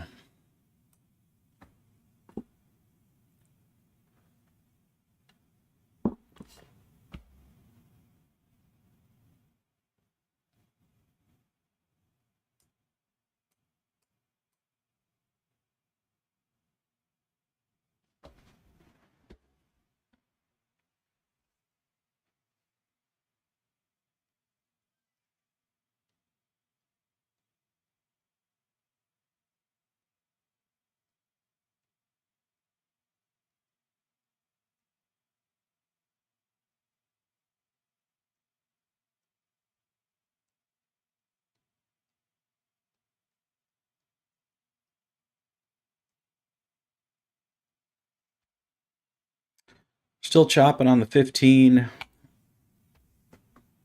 The 5 doesn't really look like it knows what it wants to do. Starting to put in our 1, 2, 3, our 4th higher low on the signal on the 1, but at this point I don't trust it.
That they're tapped into the fair value gap a little bit better.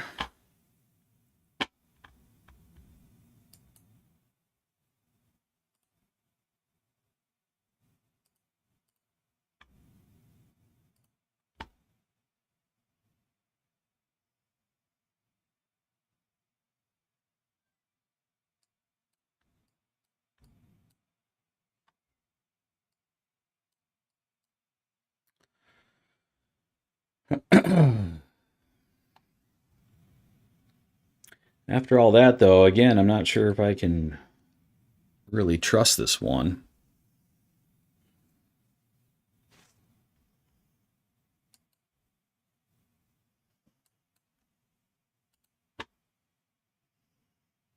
We did close above the 8 again.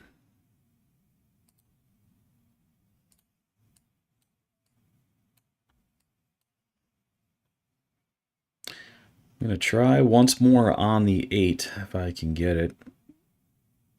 And if we close under the 8, then I'm just going to pull the plug and be done.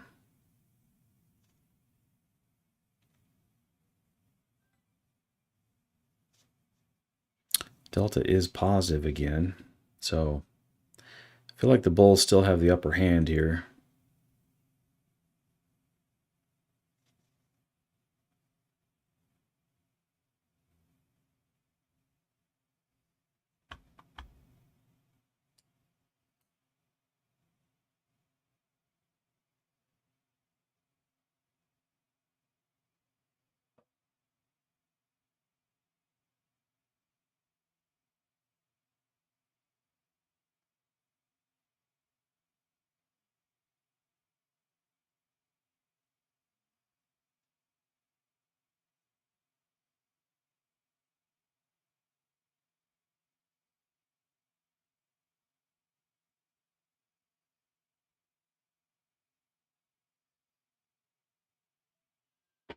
All right, I'm tagged in. 765.25.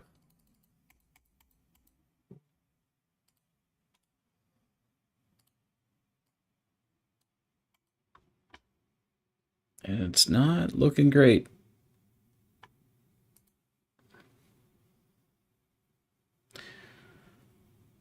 Again, if it closes under that 8, I'm pulling the plug. And I'm out.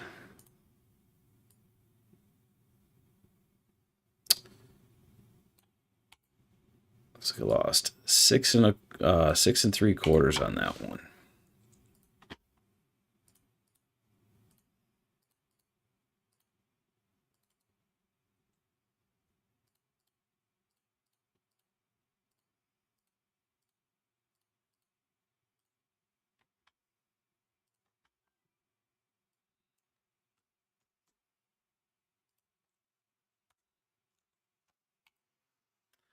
I knew I probably shouldn't have trusted that one. Now it's just kind of a sideways mess here.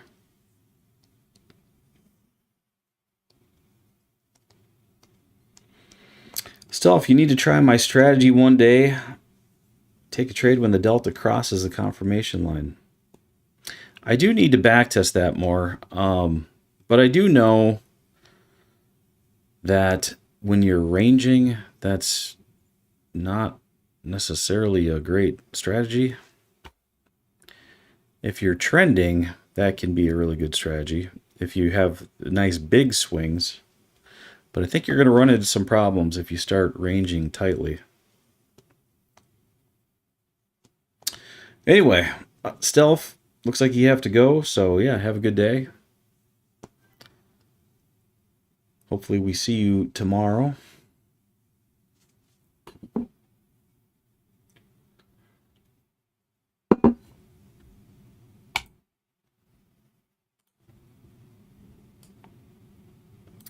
And we do got a bunch of chop on here on the 1. So I'll mark that out. It is 10:30. It's about that time of day where we just go sideways.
Like we're just chopping the 8 now.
Ugh.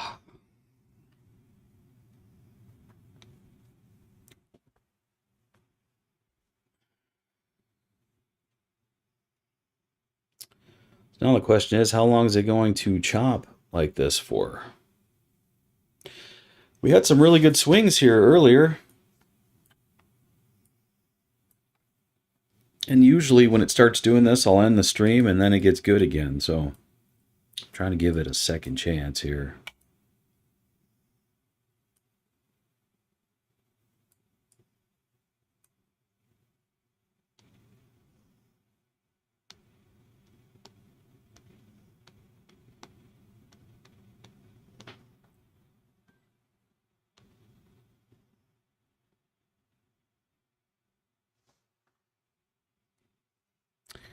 That delta is like walking on thin ice though. So both longs and shorts are risky.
Look on the 2-minute, we have our second higher low in that lower power zone.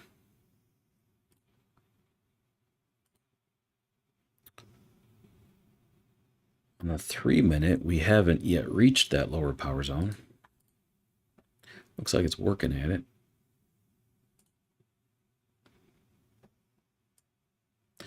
The 5 minutes still looks like a mess.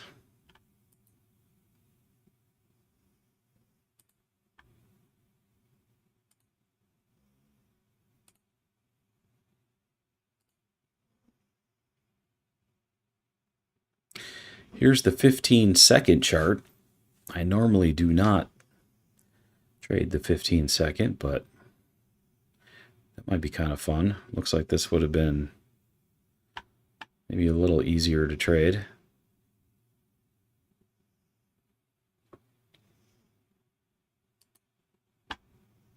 Got a tick up there.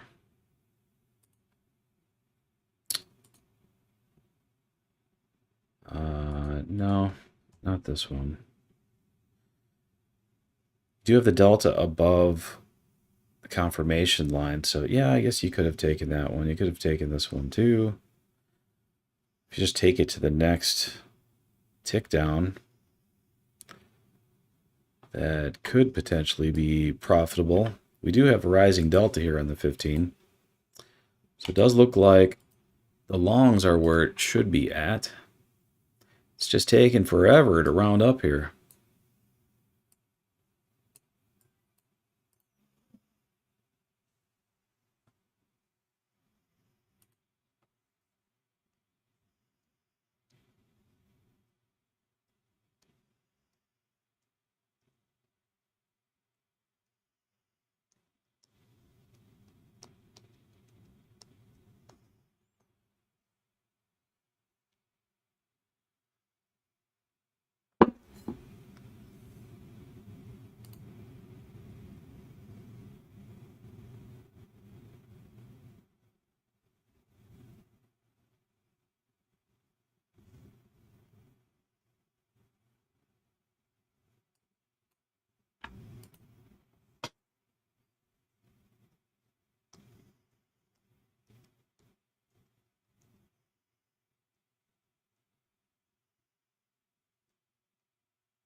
And there she goes.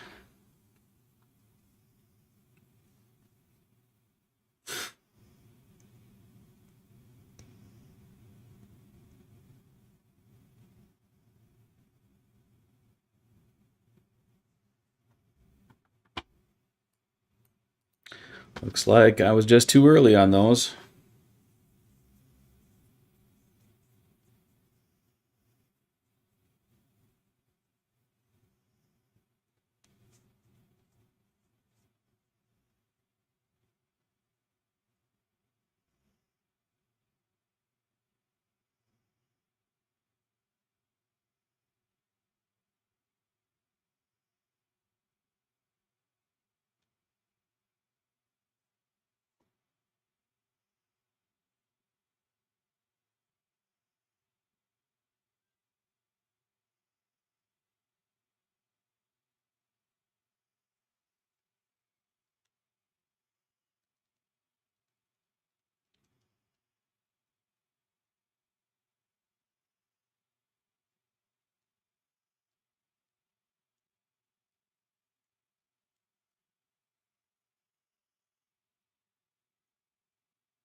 Ooh.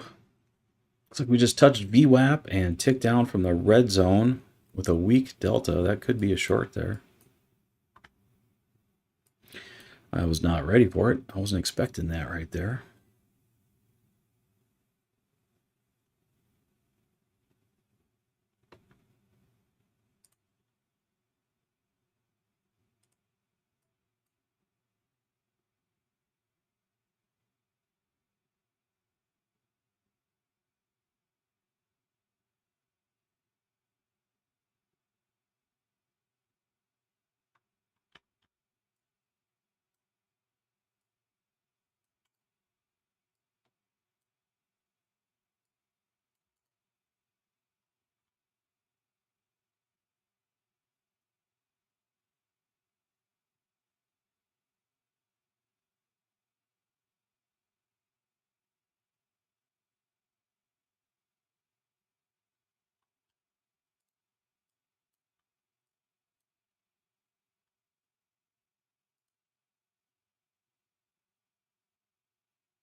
I have a limit order sitting in there for a short, but I don't think I'm going to get picked up.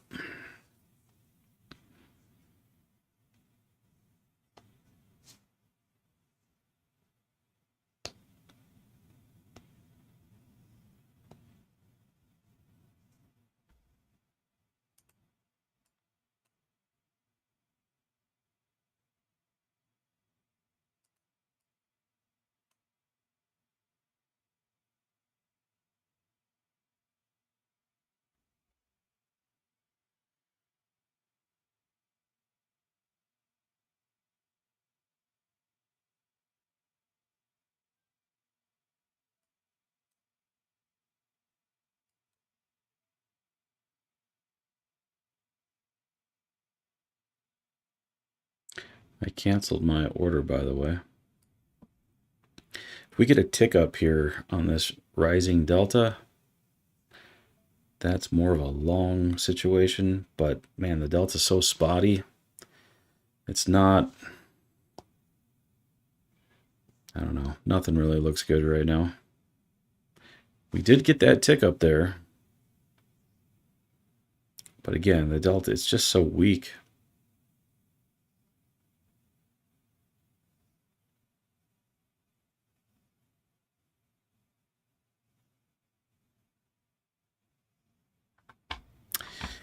It's weak, but if you're taking tick ups above a rising delta, that's your entry right there. It is 1040.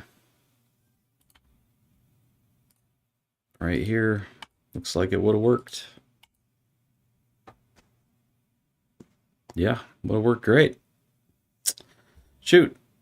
I should have went long there.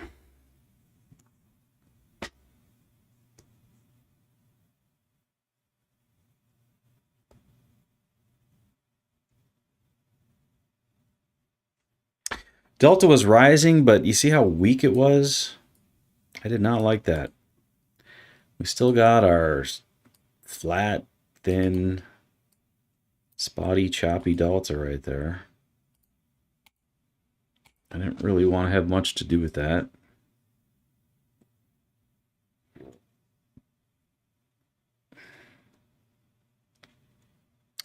Back up to VWAP now. Yeah, JWAS, I would agree. We are in a crap market condition at the moment.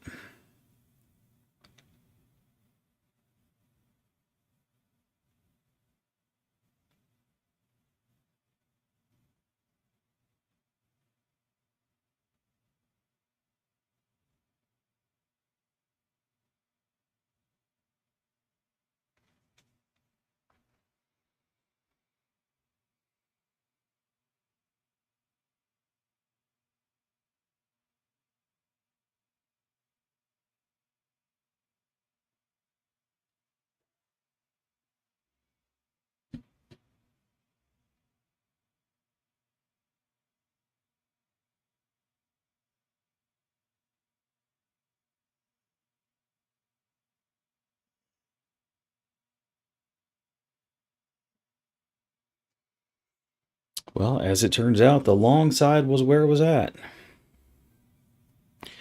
You know, there's not anything more frustrating than trying to go long, getting stopped out 3 times in a row, and the market goes long.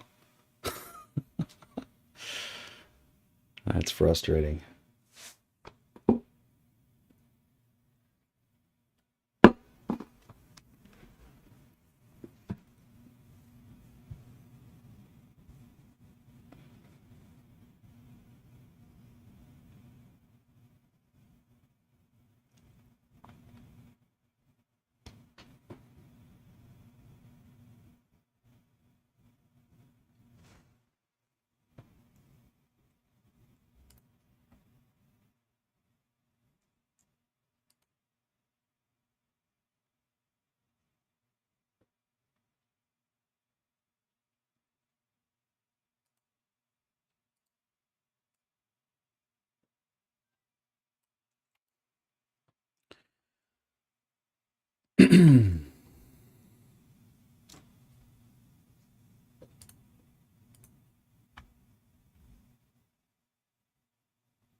Well, if Stealth was here trading this, it looks like he would have went long on this Delta cross on the confirmation line,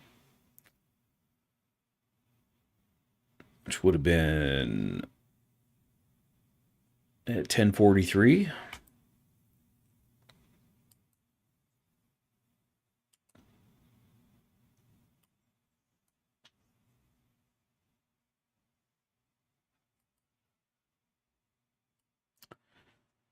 Getting a tick down from that upper power zone now.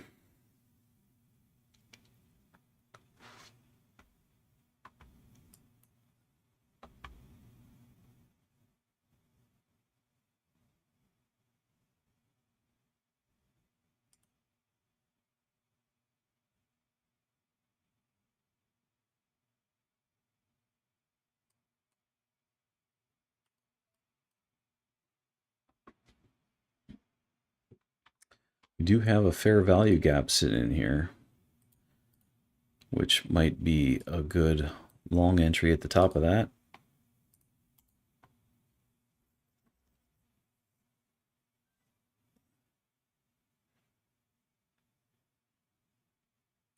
If you're trying to get a discount on Stealth's strategy, which is to go long on the across the confirmation line.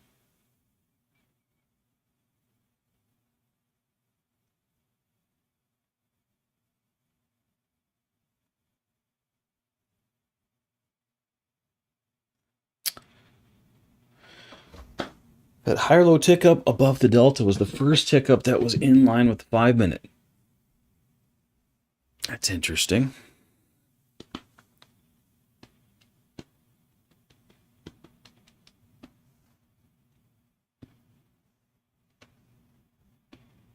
Did you take that one, Jawaz?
Jason Richardson.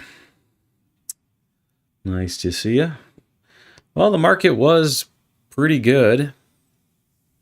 And then we were having some really decent swings in here.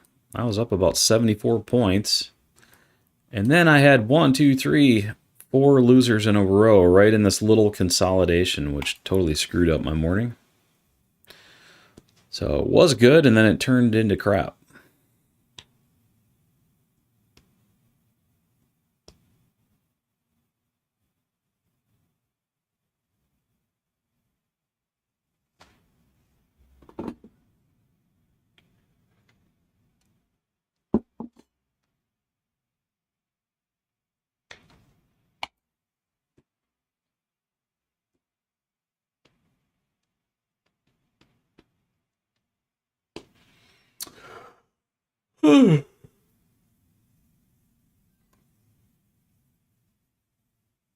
I also left quite a bit on the table earlier.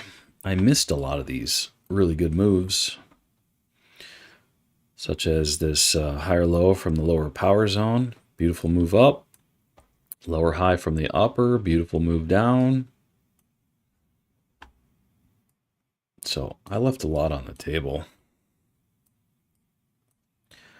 which I typically do. I can't wait for the day where I don't leave anything on the table. I take all the setups and have a perfect trading day. I don't know if it'll ever happen, but it's a good goal to have.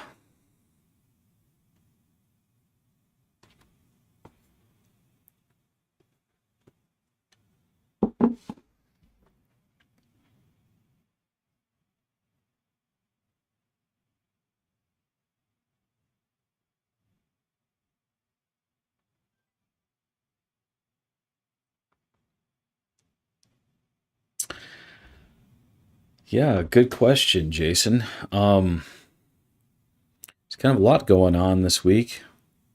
We got CPI on Wednesday. We got the inauguration coming up.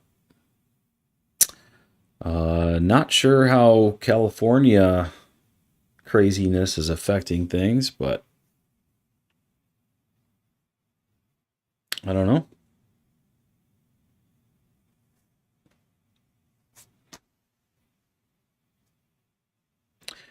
Might not be a bad week to take it easy if you can.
The communication business, huh?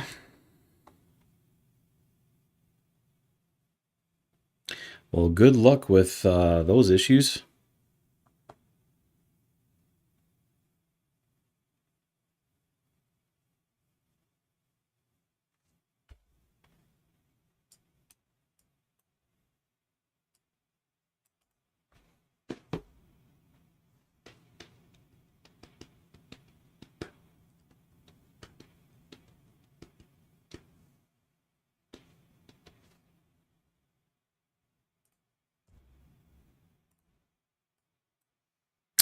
Looks like that power zone tick down from the top would have been a good short. Confirmation line's still close to the center of the indicator, so, you know, defaulting to a ranging market condition is still looks like the way to go. Even though I lost on those 3 back here. Or should I say these four? Count this little one here. So power zones still appear to be where it's at.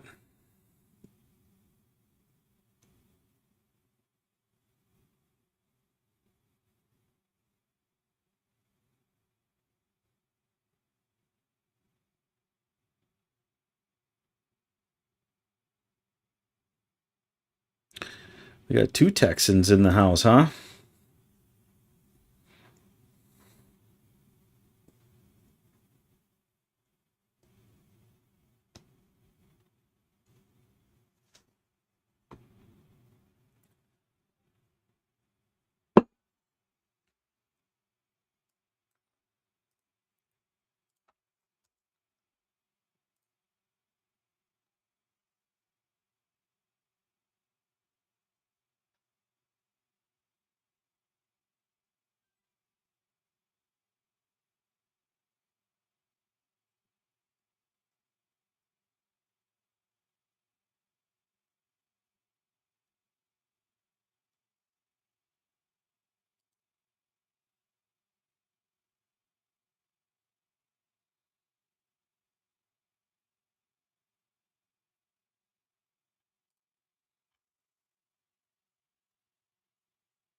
Schroden, power zone long or power zone short? Both power zones should be like equal opportunity at this point. The last power zone reference, I was referencing this one here. So if you took that one, so far it's run 66 points. I got caught in this nasty consolidation here. But if you don't count that consolidation and you look at all the others, like this was a great short up here. This is a great long down here. This is a good short here. I'm looking at the lower high on this one. This particular one here, you could have still got a good, you could have got a good trade out of that, even though you might have broke even on it and then jumped back in on this lower high. But yeah, so far this short is playing out really nice.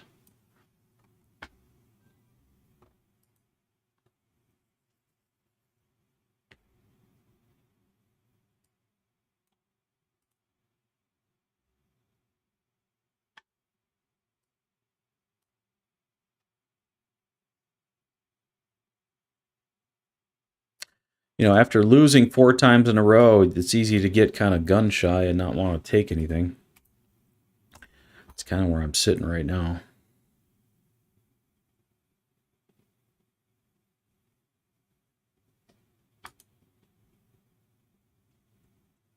But this move here, power zone to power zone, that's what you want to look for when it's ranging.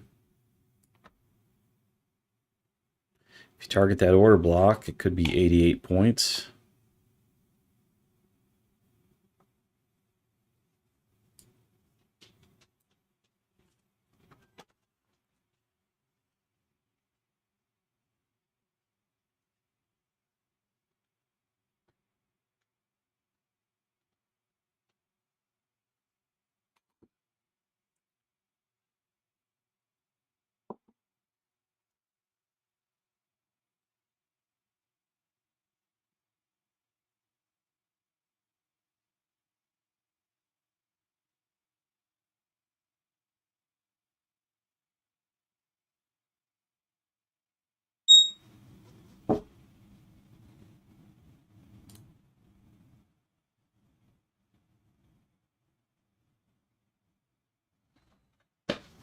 Yeah, that's true.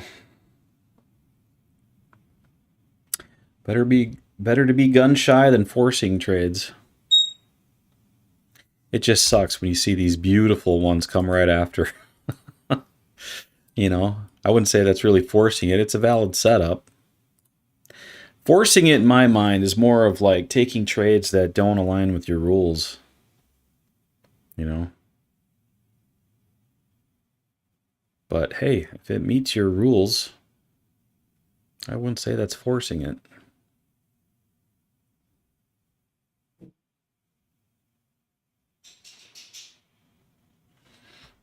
Oh, this one right here is beautiful.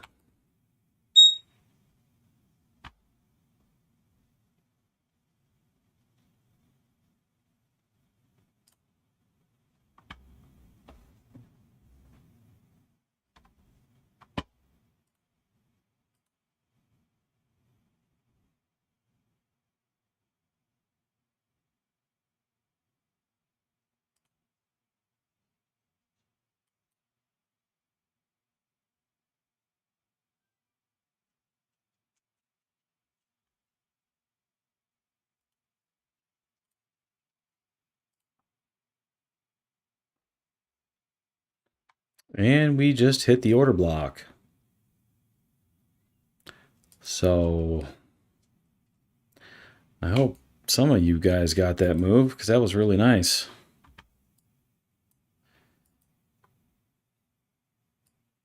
Could be working to take out this low as well. That'd be at 701.50. Potentially.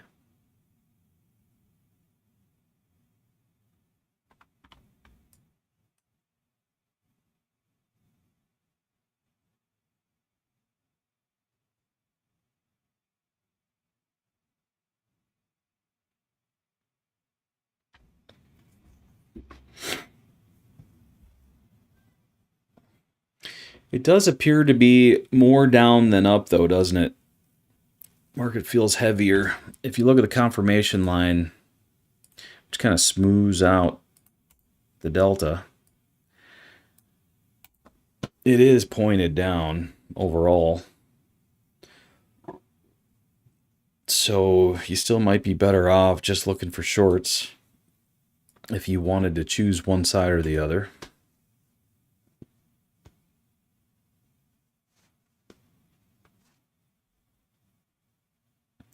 But if you're playing the ranging game, that's your long there, the tick up from that lower power zone.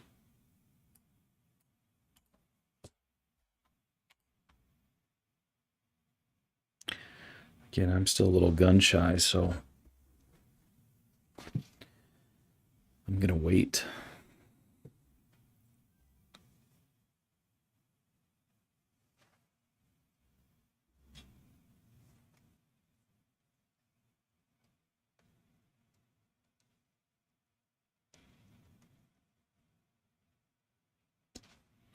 Looks like that 8 would have been a good entry.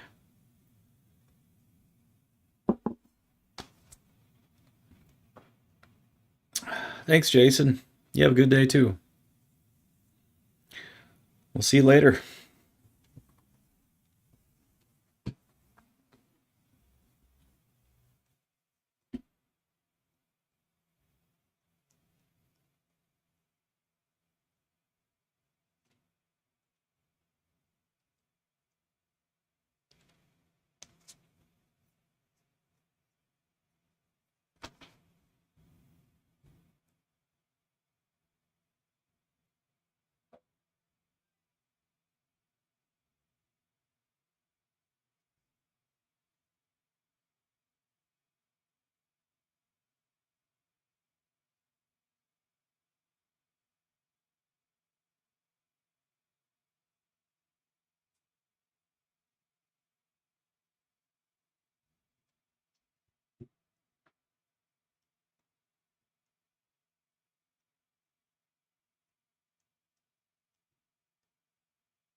Again, it looks like that 8 would have been a good entry, huh? I was thinking about it there, but still didn't pull the trigger.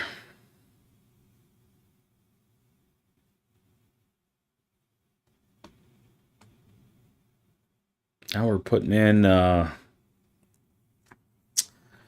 somewhat of a delta squeeze looking setup, but it's so abrupt.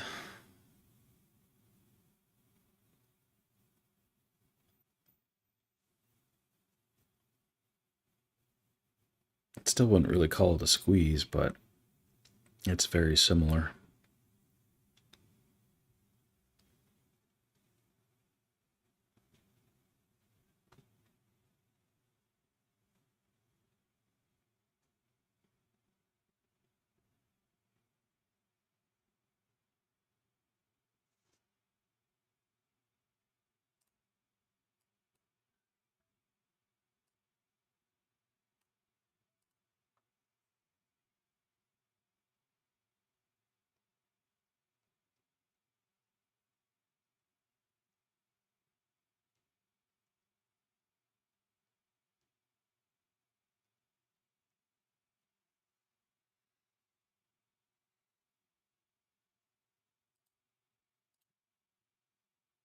I do have a limit order sitting in here to go long.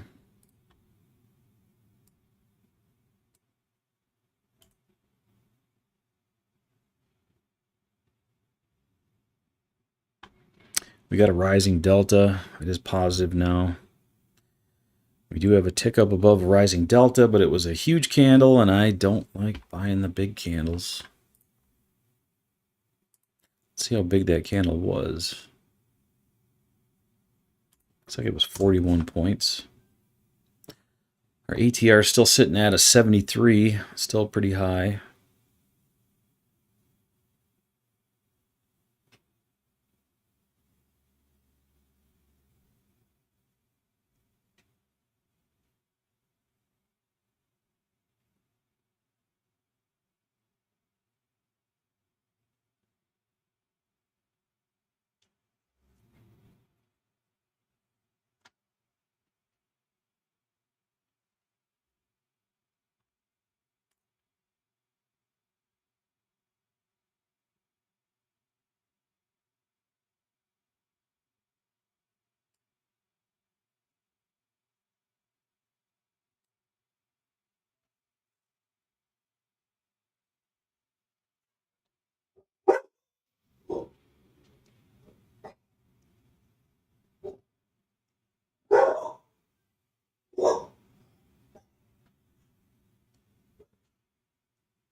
The FedEx guy is here. That's why my dog's freaking out. What kind of dog do I have? She's a yellow lab. Well, she's technically more of a white lab, I guess you'd say, but she's kind of on the smaller side for a lab. She's about 65 pounds. Actually, she's been gaining some weight lately, so she probably isn't 65 pounds anymore. She used to be. She's probably more like 75 now.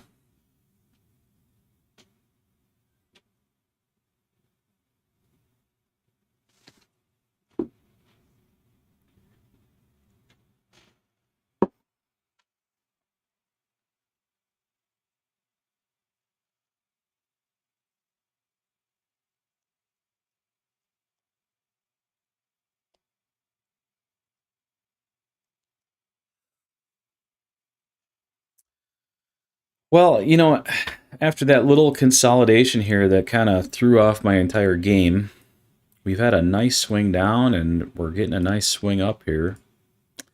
So maybe I should start engaging again.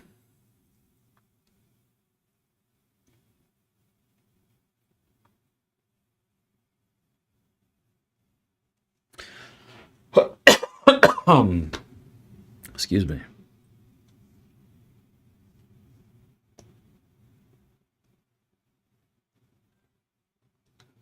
Yeah, it's just that little consolidation zone right there just totally screwed everything up for me.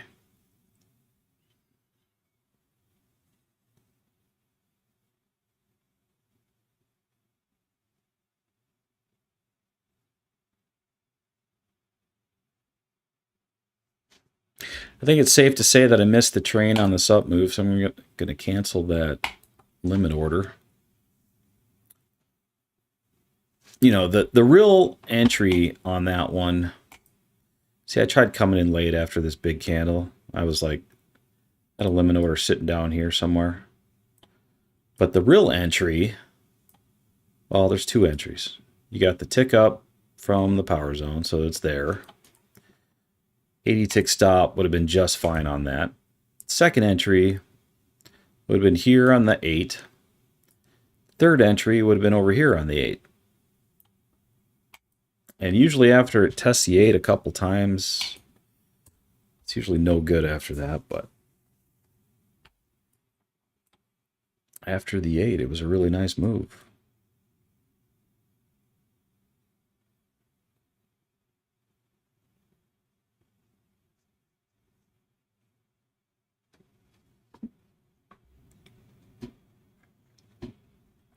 Now we have that scenario where we're crossing above the confirmation line. We could get a tick down from that upper power zone, but because of the fact that we're crossing the confirmation line, that makes me hesitant to want to take that short.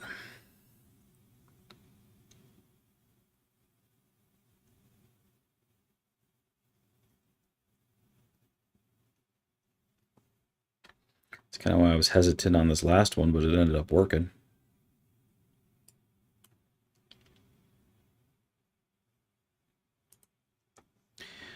Should probably go ahead and draw in my broad information on this.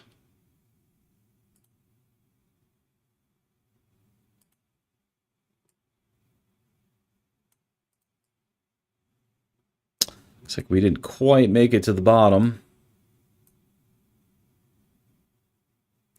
We're making our way up towards the top there. You know, that actually might be from here to here.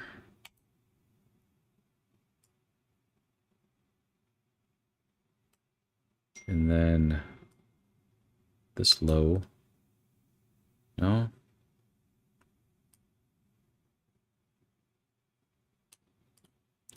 Go ahead and leave that there.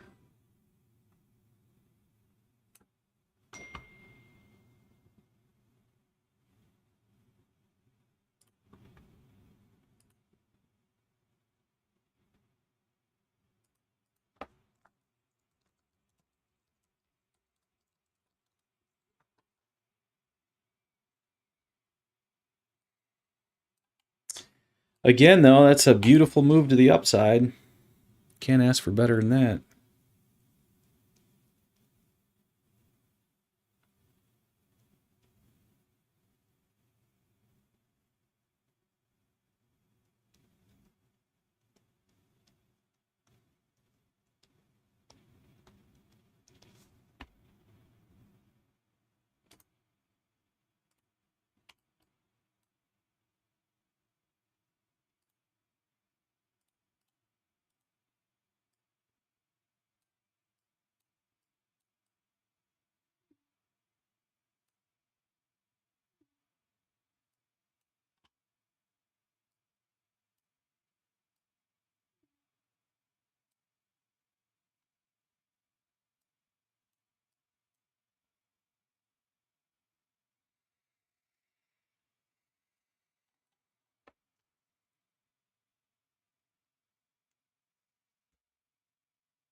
We did put in a tick down from that upper power zone, but we're so close to taking out that high.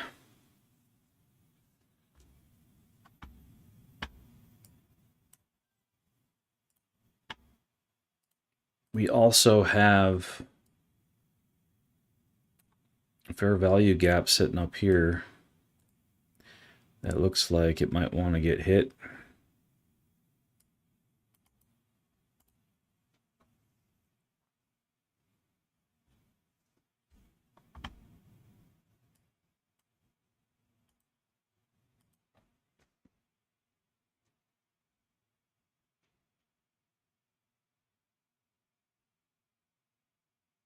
Just took out the high.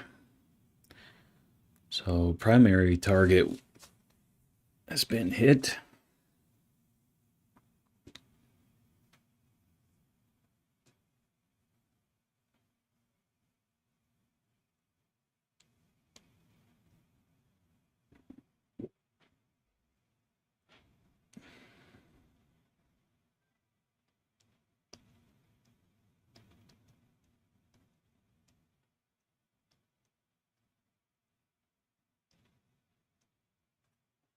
And we just tapped the fair value gap,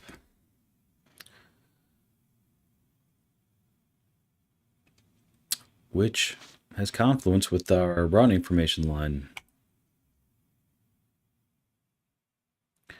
See what it wants to do here.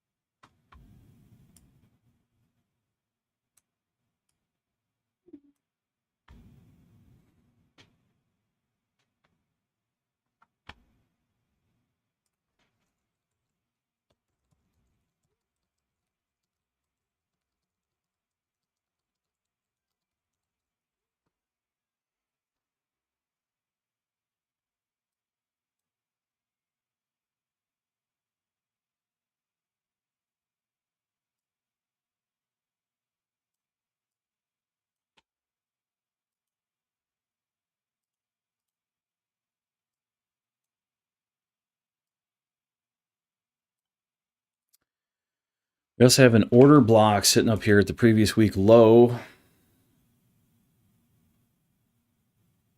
from about 871. So if we make it through this fair value gap, that would be the next stop.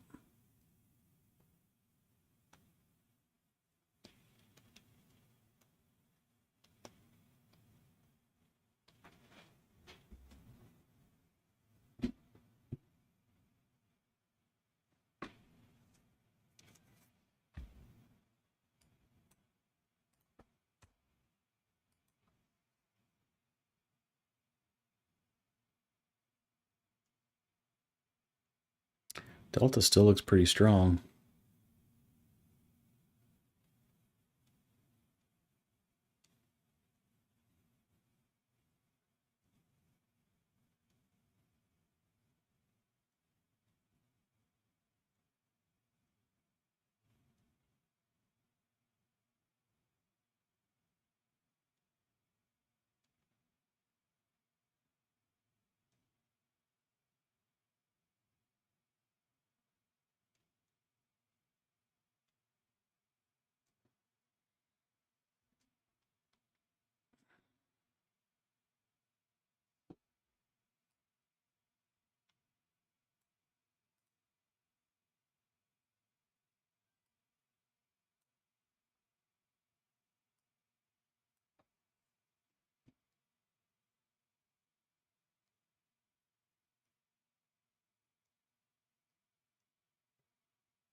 Looks like we filled that fair value gap, so that's no longer relevant.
Looks like we just put in our second tick down from the upper power zone. It's not a lower high. It's just a second tick down. Delta's still strong and climbing.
Let's see if we got anything forming on the higher time frames. Let's go up to the 5-minute. It's still kind of an ugly chart on the 5, isn't it? Yucky.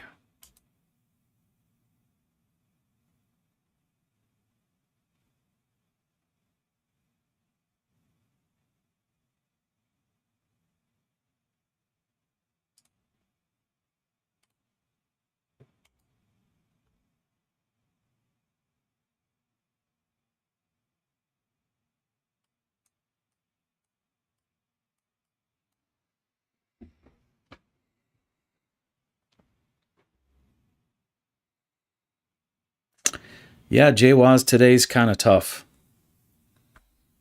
I feel like I'm reading it pretty good. I was gun shy on these other entries. I missed the ones from before, you know, and then this really just kind of set me back. A little consolidation period. So overall, yeah, it's tough. Anytime you see the 5-minute chart look like this, where there's no clear direction, it's usually a tough day. On the 1-minute, it looks a lot nicer.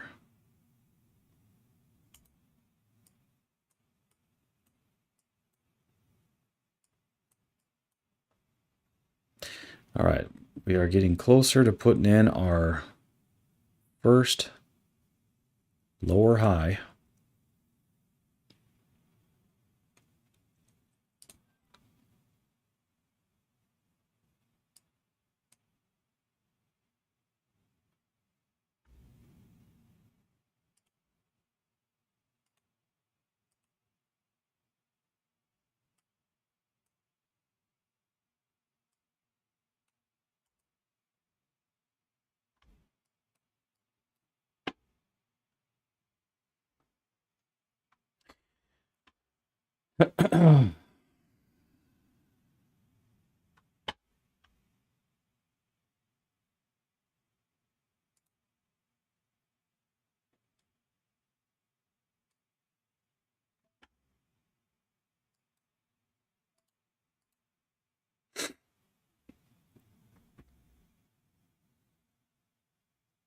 I'd feel better about taking that if we actually came up and tagged into this order block first.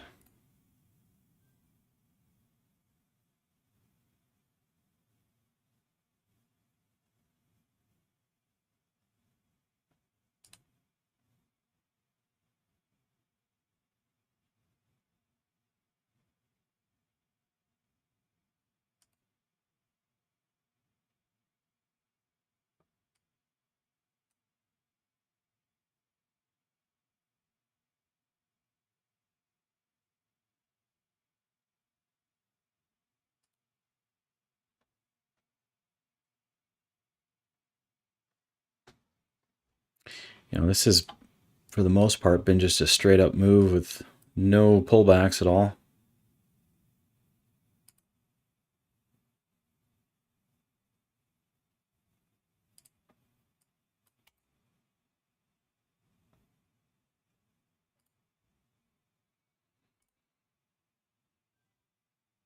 Well, that was the first lower high right there. Let's see if I would have got 31 points. No, not yet.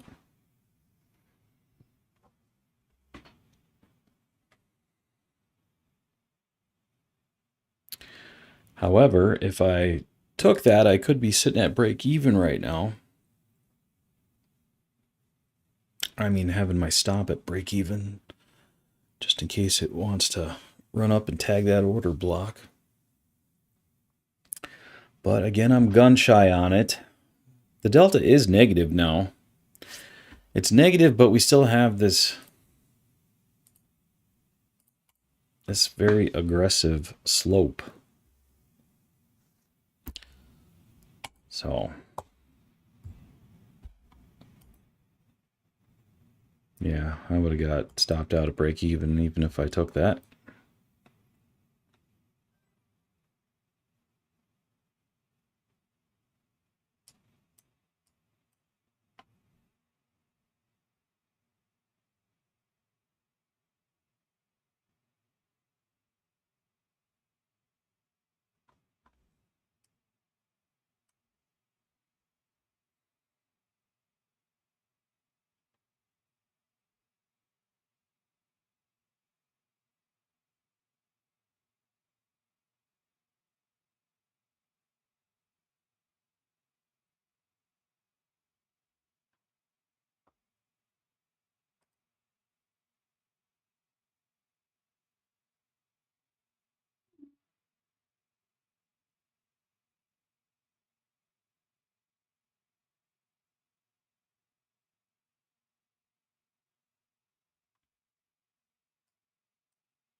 We are getting a tick up. It is under that delta. The delta does look fairly weak. However, you might be able to grab a scalp to that order block with a long here. If that, yeah,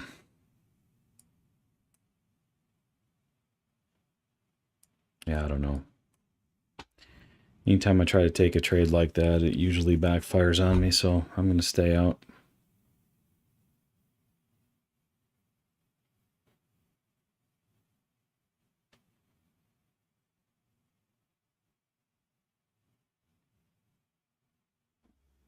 Yeah, JWAS, I agree.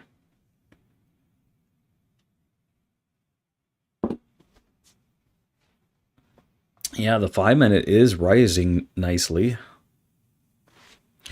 You know, you could split the difference and try to grab along on the 8 potentially.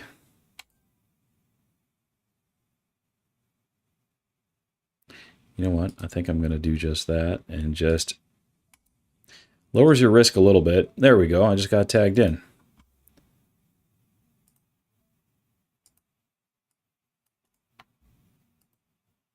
I'm in at 28.50.75.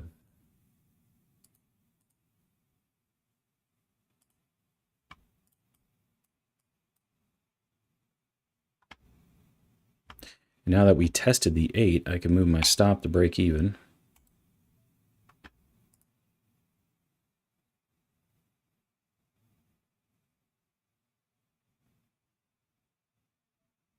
Yeah, it already got me out. So, okay, so another break even on that one. Like you said, not a great setup.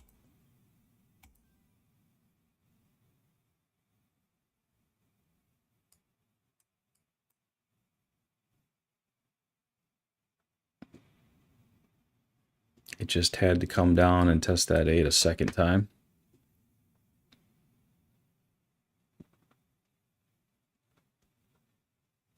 Starting to put in a second lower high this time. It's flashing anyway.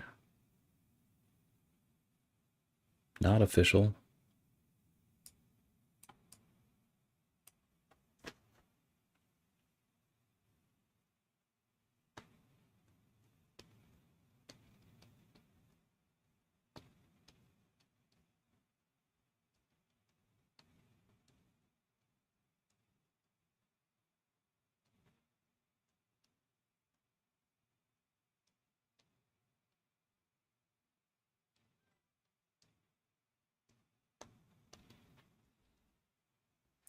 Okay, so we got the delta in that upper power zone. And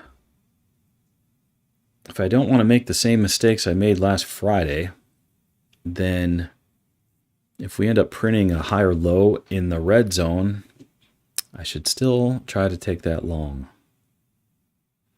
I was passing on those on Friday, and that's kind of what did me in there.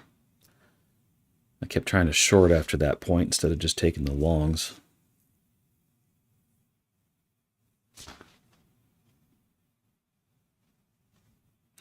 And I think it's kind of safe to say we're kind of done with this ranging business, just because if you would have tried shorting these, those would have failed.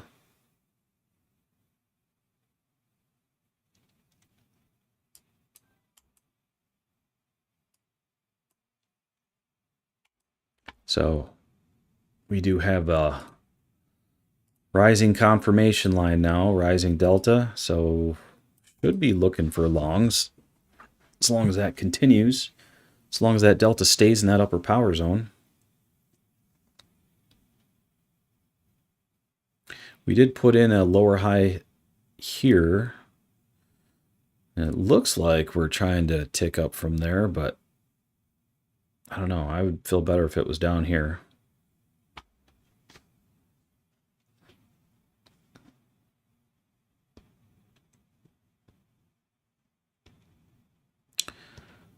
Delta's looking pretty weak now. It's negative. Not really rolling over yet.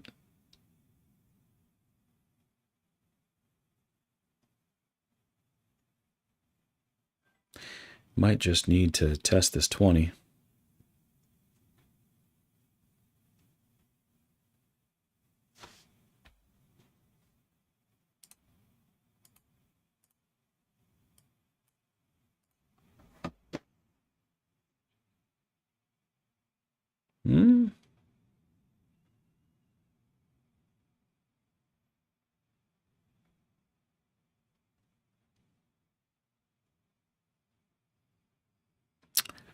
It's a pretty big candle to the downside there. That's also what threw me off on Friday. I would print one of those, and then I would say, okay, well, shorts are on the table. And then I'd get run over every time.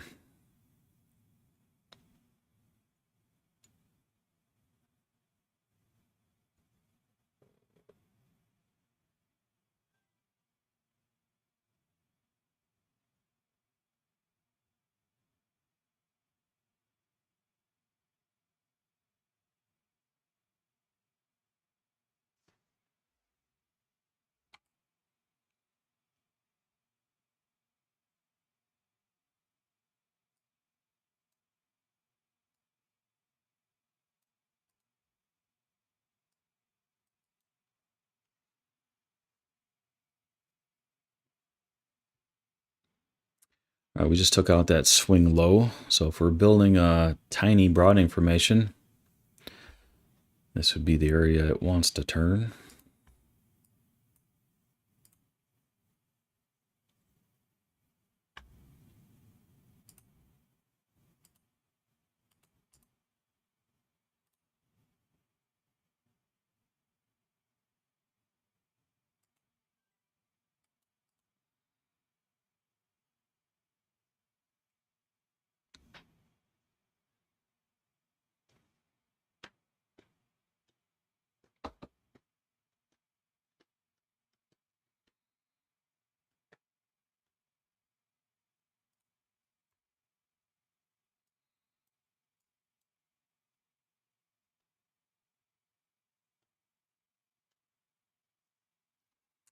Signal's getting closer and closer to that lower power zone.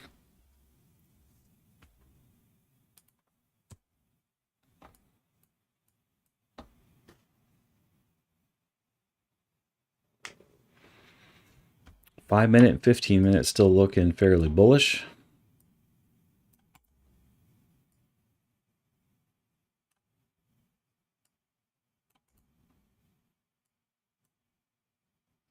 The 1 hour is actually starting to print a delta squeeze. Something to note, which would be pretty bullish if we can make that official in 19 minutes.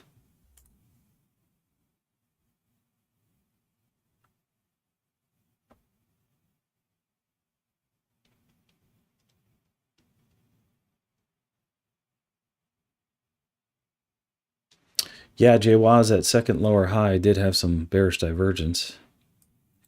All right, here's our power zone tick up.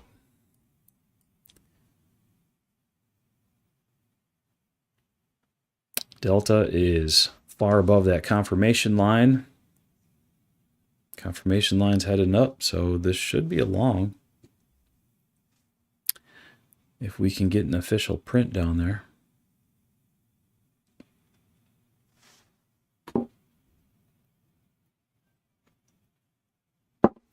And if we could trigger the hourly, that would be pretty cool.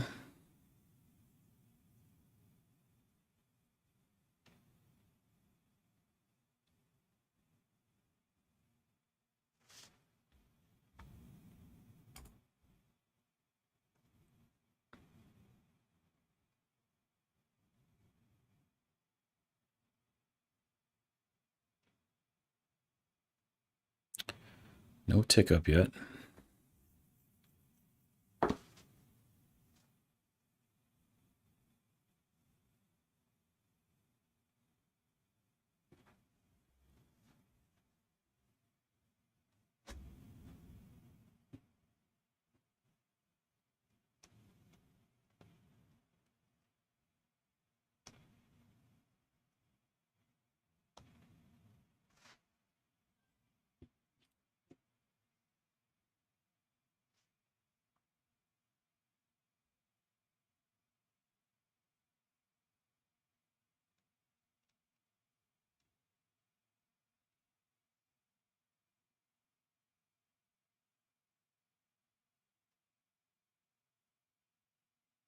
Sitting right there at the 50.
Still no tick up.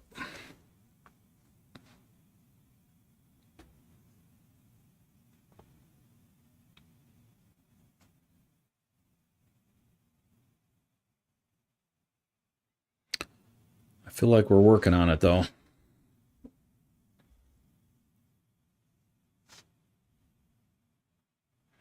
Here it comes.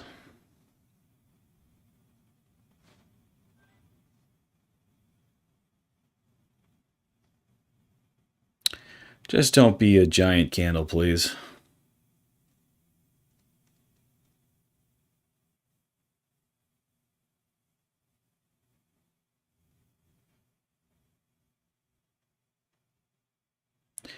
I'm just going to go in on the close of this one.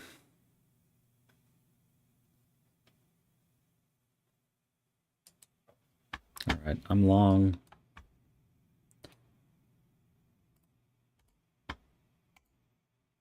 I would prefer if that candle was smaller, but whatever. 20,841 is where I'm in.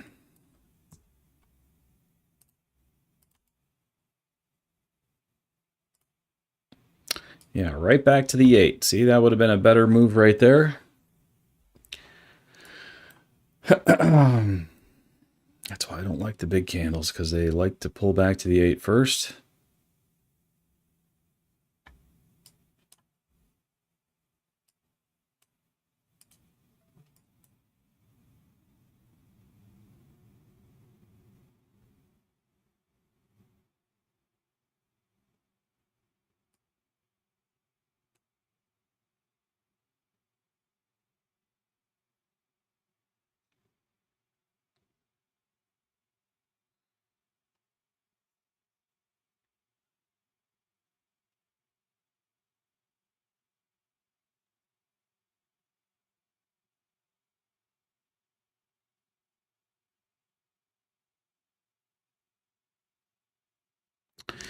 All right, let's move up and let's trigger that delta squeeze on the hourly and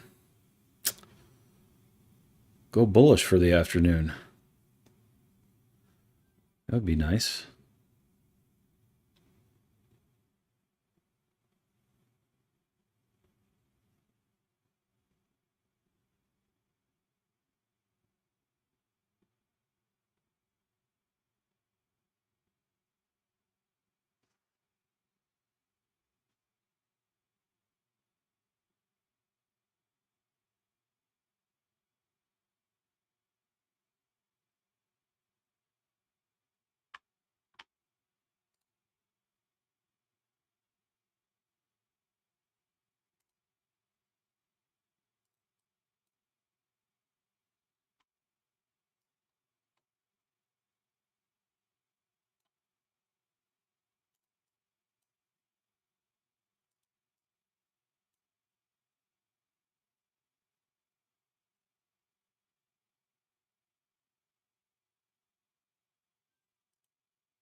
We got the London high sitting here at 916.25. That's going to be my extreme target. If we can get there.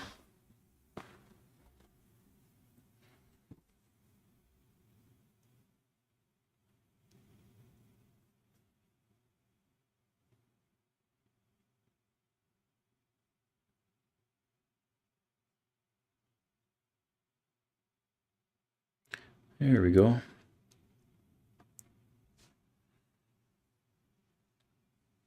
Got the delta curling back up on the 1. We're ticking up on the 5.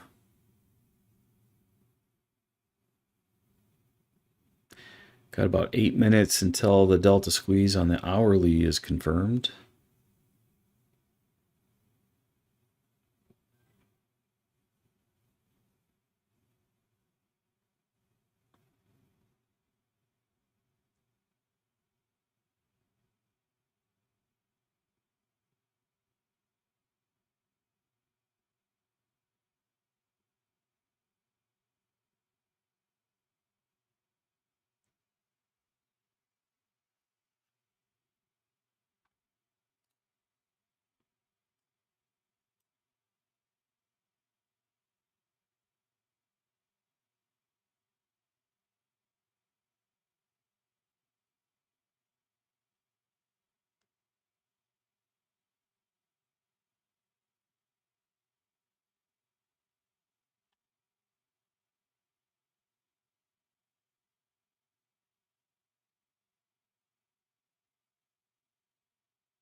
Back down to my break even here.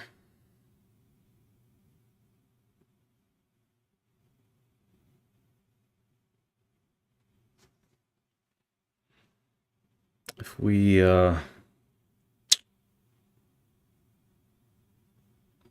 was gonna say if we tick down under that delta, probably gonna pull the plug.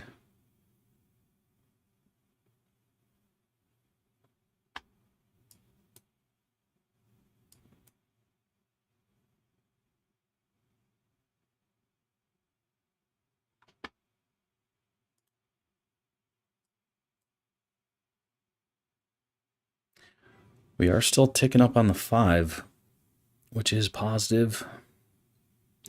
The 1 has a positive slope on the delta, even though we're ticking down, so it still seems like the bulls have more control, which is why I didn't put my stop at break even yet, but I don't know. We're ticking down now, so now I'm going to move to break even. All right, I'm at my break even now, so please go up instead of down.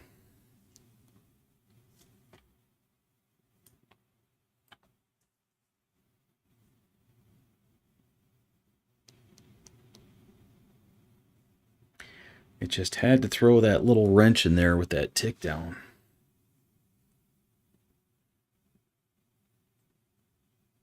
So far, so good, though. JWAZ, you got hit.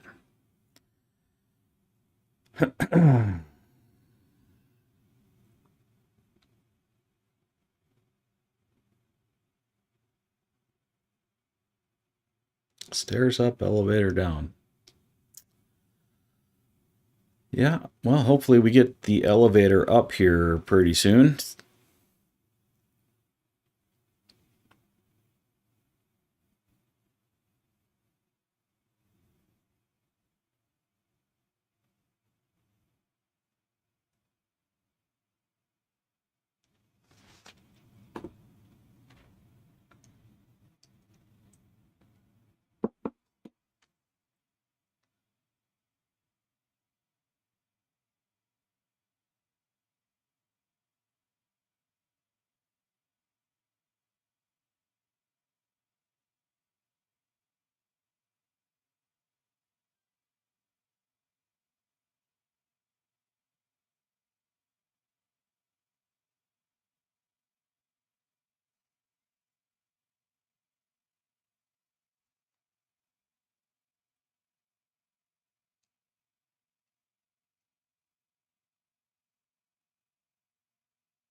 So far, so good.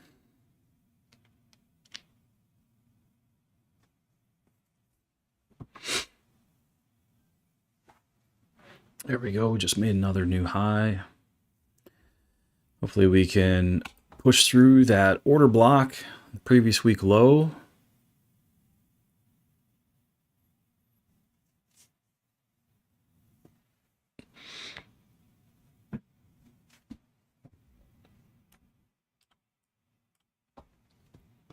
Delta looks like it's getting stronger.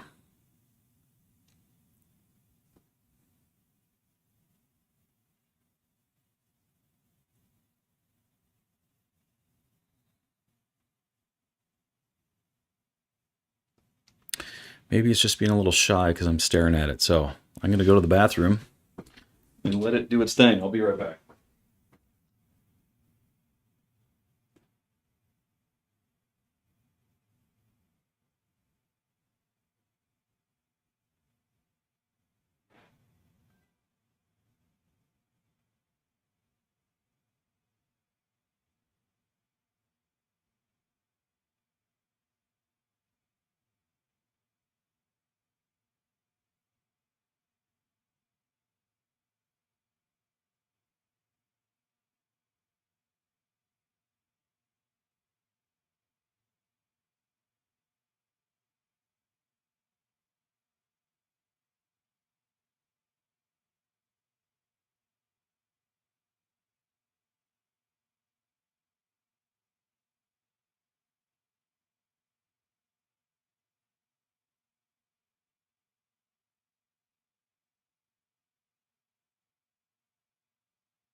All right, how we doing? So far, so good. Made a New York high. Still looking to take out London session high.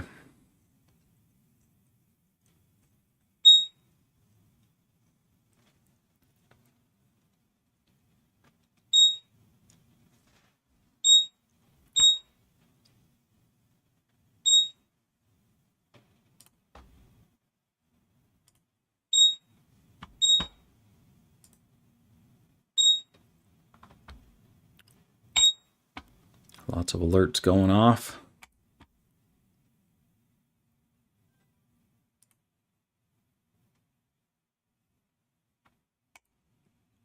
My bots are going a little crazy.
Hey, by the way, that Delta squeeze on the hourly is now confirmed, which is kind of nice. So that could be the beginning to a large uptrend.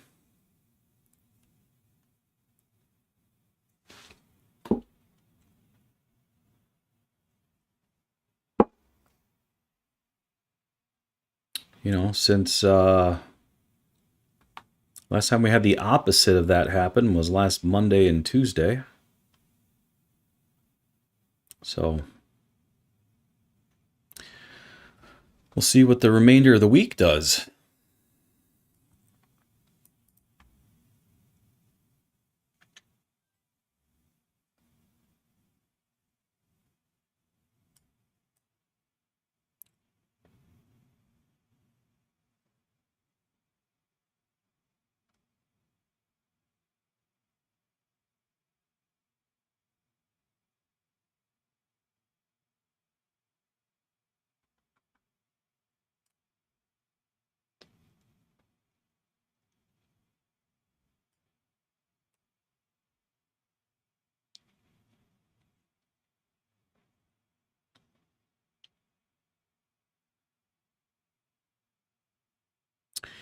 Delta still headed up.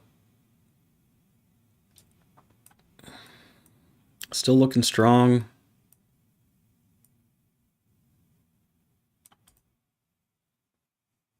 Five minutes looking fairly strong.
They're starting to put in a lower high in that upper power zone, so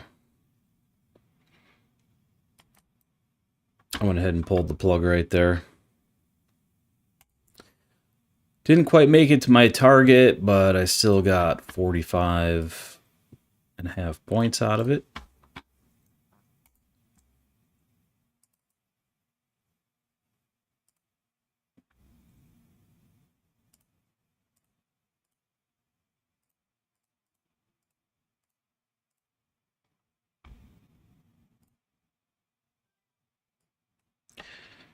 That puts me at 53 points for the day. Still not as good as where I was earlier, but it's better than letting all those earlier losses get to me.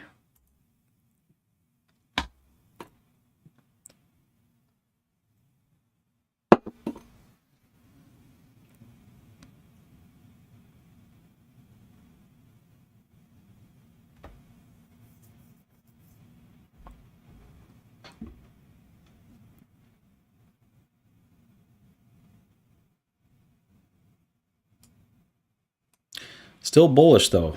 Still should be looking for longs.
It's like we're taking up again.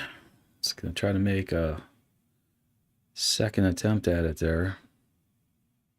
I'm not a big fan of that particular setup right there, but you do have the delta, which is fairly strong in the upper power zone. So when you have that, you can take those. It's just a little on the riskier side.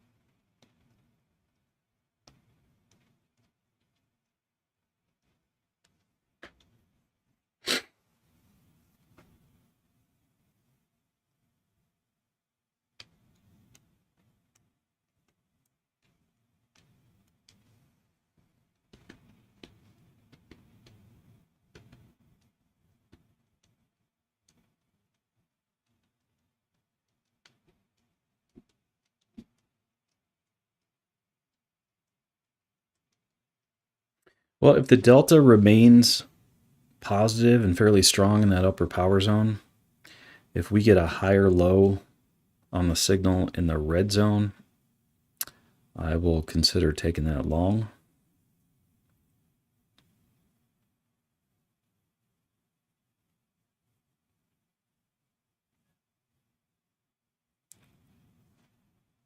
Now you guys are probably wondering if I'm looking at this as a possible short for the delta squeeze on the 1. And only reason why I'm not is because the 5 is still pretty bullish. And I feel like we've just come out of this range and are going into more of an uptrend, especially with that delta squeeze on the hourly. So I'm more interested in the long setups here.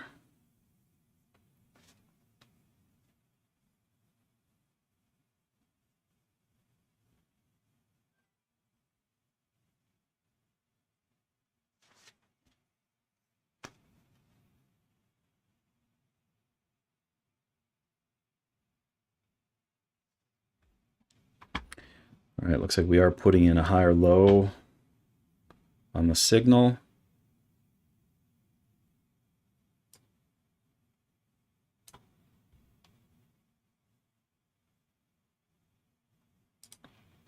So I went ahead and took that long.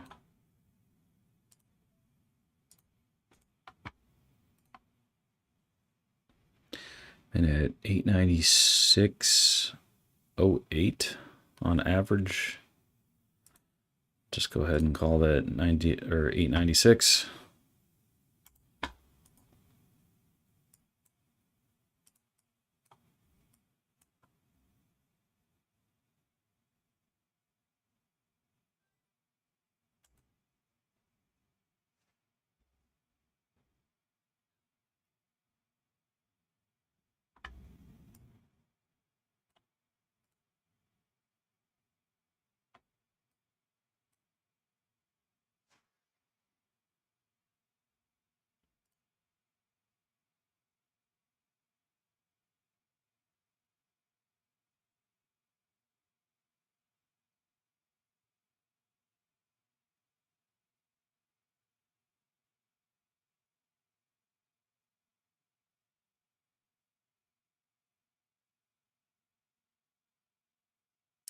Looks like that 8 would have been a better entry again instead of the candle close.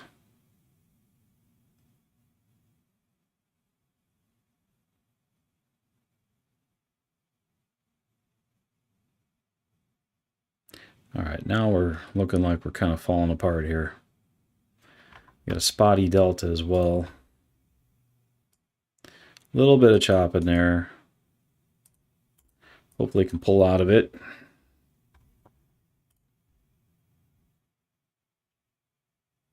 Now she's looking better.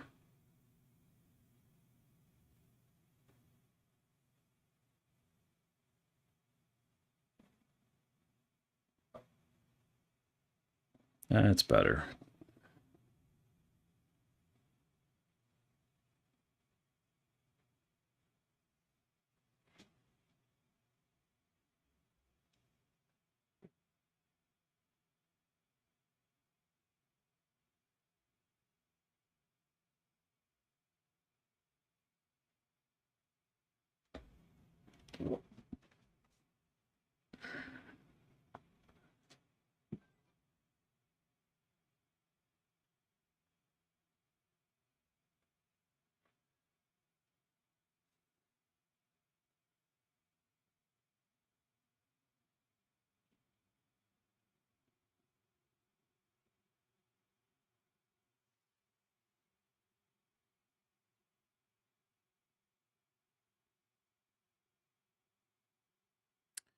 We are ticking down under that delta, so I'm out. You know, those longs in that red zone are always a little riskier. Lost 6 1/4 on that one.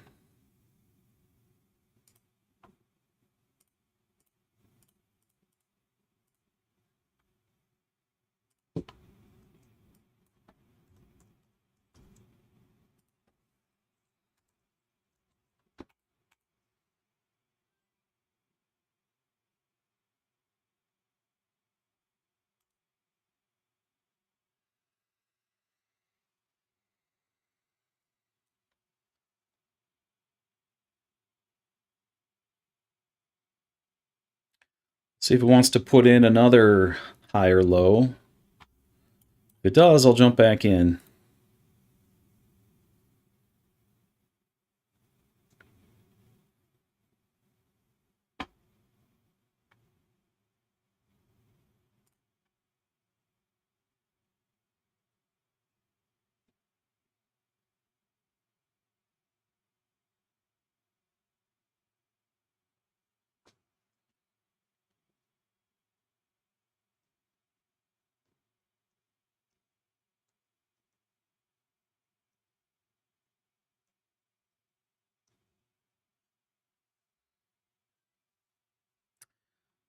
Delta's looking really weak. Spotty.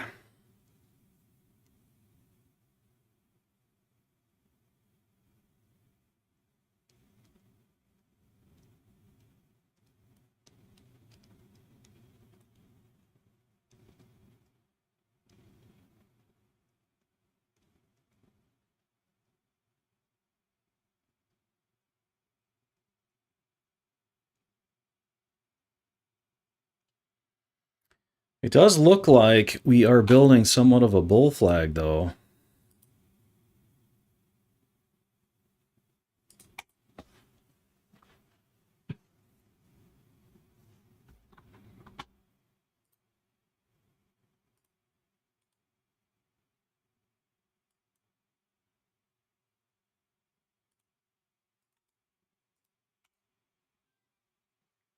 So again, if we can put in a higher low on the signal, that will be a long for me.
It does kind of feel like this bull flag is falling apart, though, doesn't it?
Back down to the 50.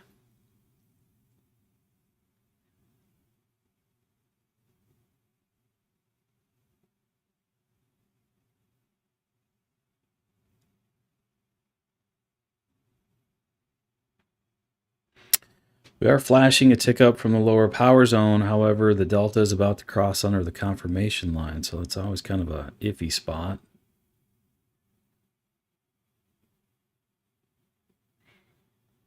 I don't prefer those.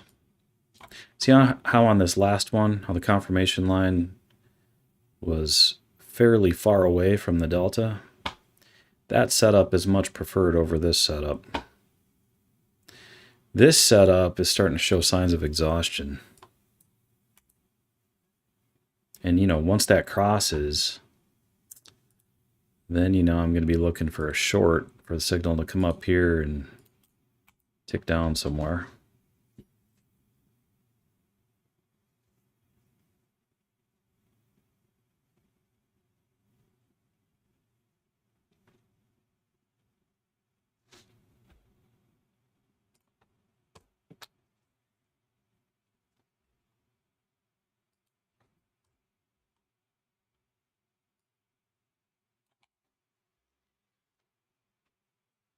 However,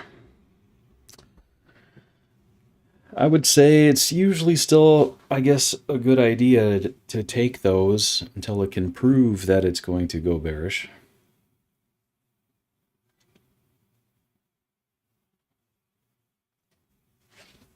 Because you can always flip short on the tick down from the top.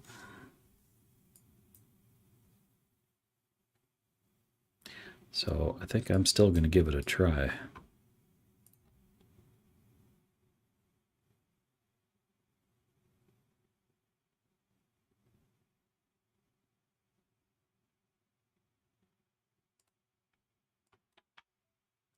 All right, I'm long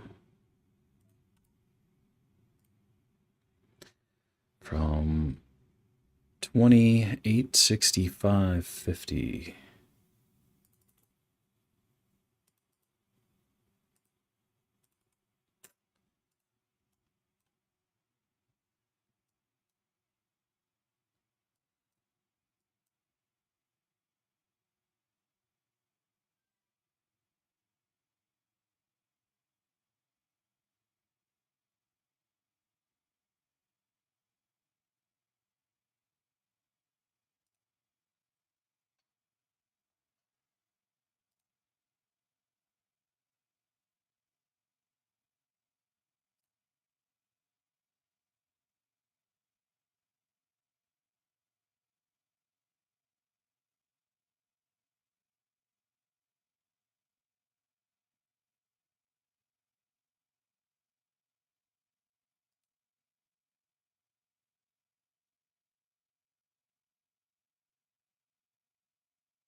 Starting to put in a higher low from that lower power zone now.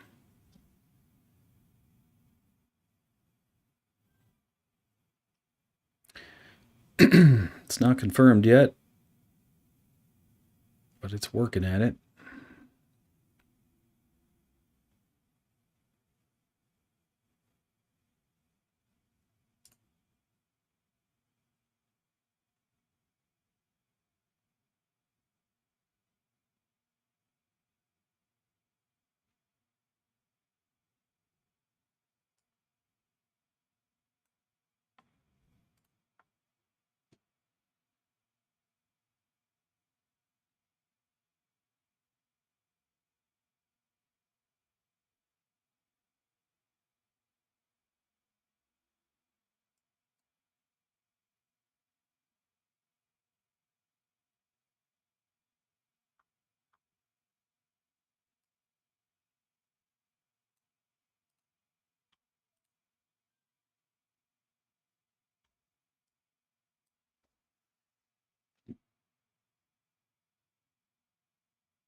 Retesting the 8 now.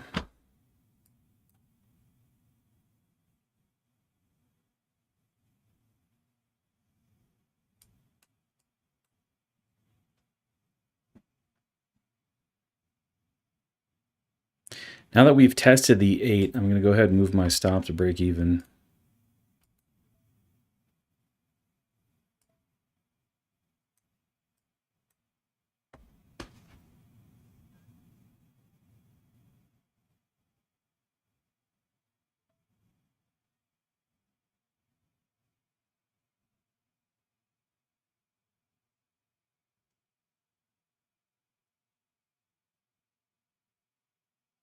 Keep in mind that, you know, we've had that delta cross on that confirmation line to the downside, so,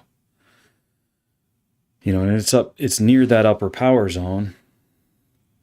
So I'm, you know, based off of that, I should be more bearish. So I'm trying to keep a short leash on this one unless it can pull out of it.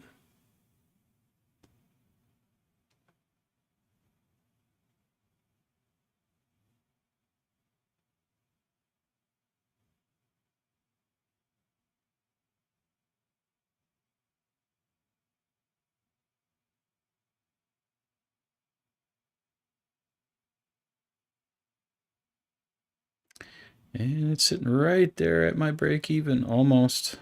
Is it going to get me? Yep, it got me.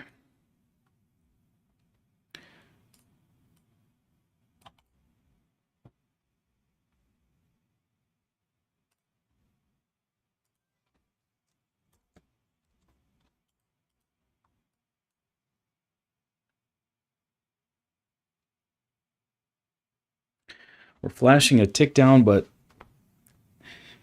it's in that green zone. Not a big fan of that setup for a short. So I'm waiting for it to get to the red zone.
Delta is starting to turn positive. We are putting in another higher low.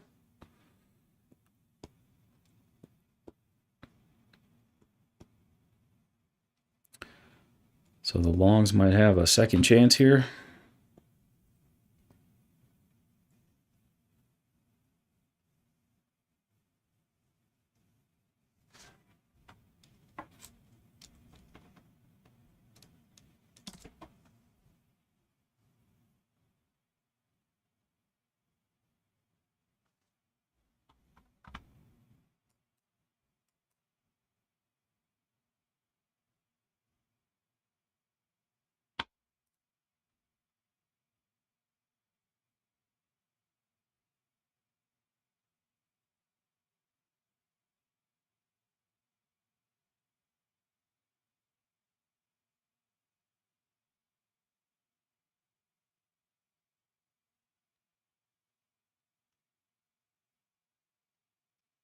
It's too bad I got stopped out at break even on that one.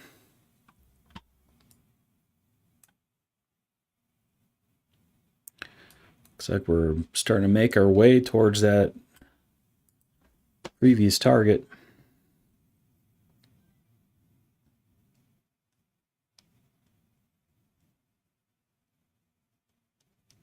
Delta is getting stronger. Looks like it might go back above the confirmation line.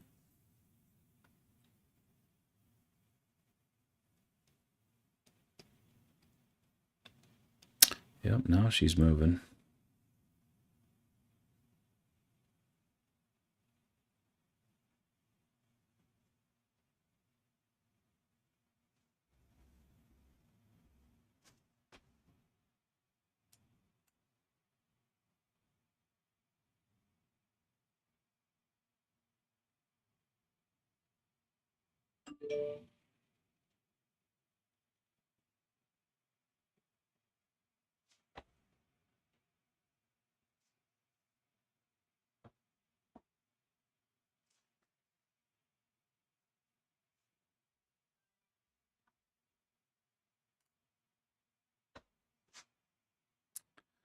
Still waiting for that short setup since the delta's under the confirmation line.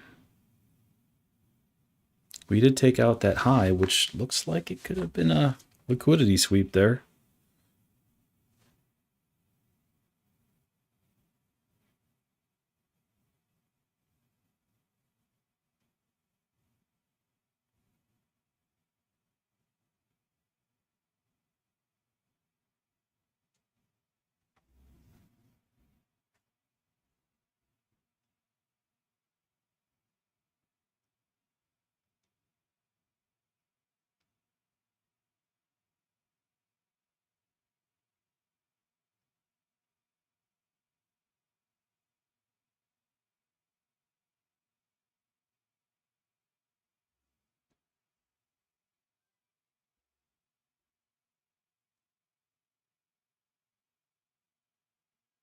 Well, delta's still relatively weak.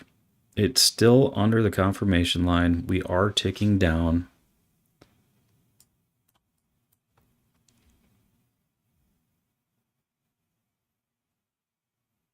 Looks like it is trying to gain a little bit more strength though, but I think I still might give this one a shot. No,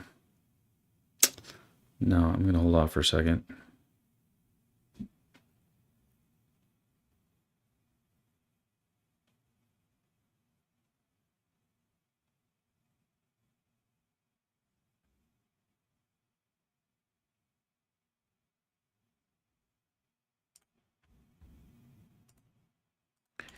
Delta has that positive slope back into it. It looks like it's trying to get back above the confirmation line. So normally I would take that short right there, but I don't know. Everything kind of feels more bullish now.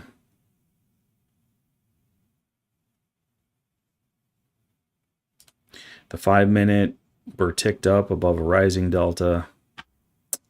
Kind of topped out on the 15. The signal's right at the top. So, you know, what this might want to do is have the signal pull up closer to the power zone and then tick down. And if the delta's still weak when that happens, that would be a better short. But the delta looks like it's gaining strength.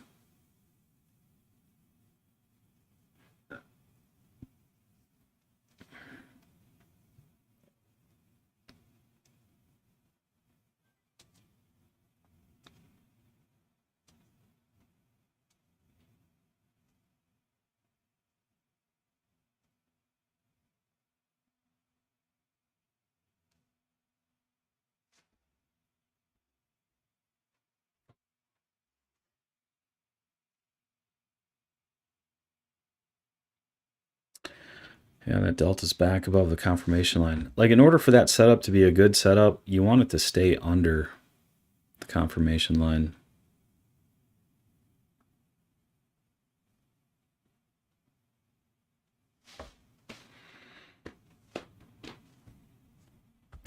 So, just gonna sit this one out, wait for a better setup.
Starting to put in a tick down from that power zone. Kind of feels like the sellers are stepping in here. The delta is back above the confirmation line, but you know, it did dip its head underneath briefly. A lot of times it gives you a little heads up first. So I might go ahead and try the short here.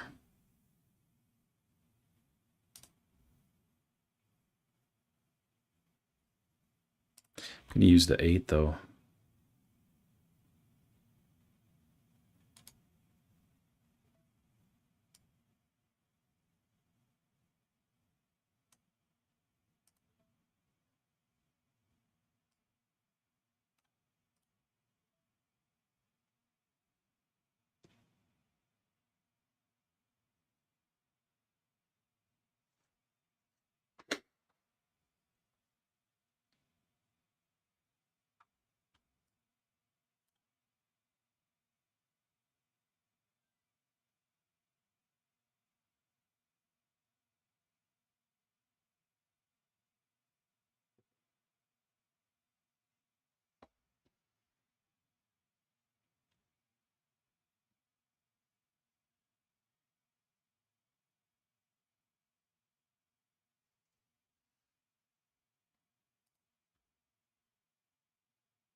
I just got tagged in and I'm out right away.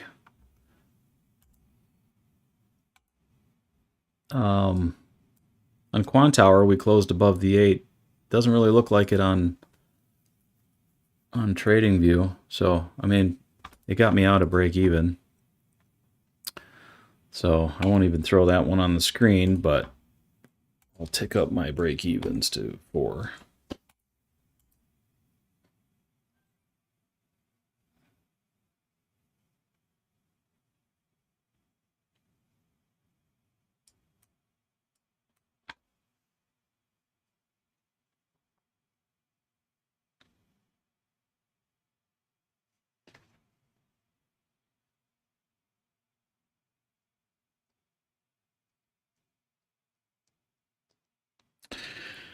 So, yeah, when I buy the 8 like that, I don't want it to close on the other side.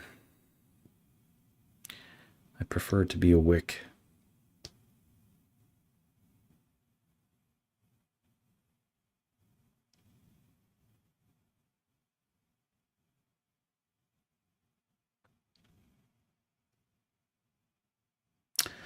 Top tick trader, new here. Welcome. How does your system work? Well, I wrote a playbook on it. There's a link in the top header right there. I would recommend downloading the playbook and give it a read through.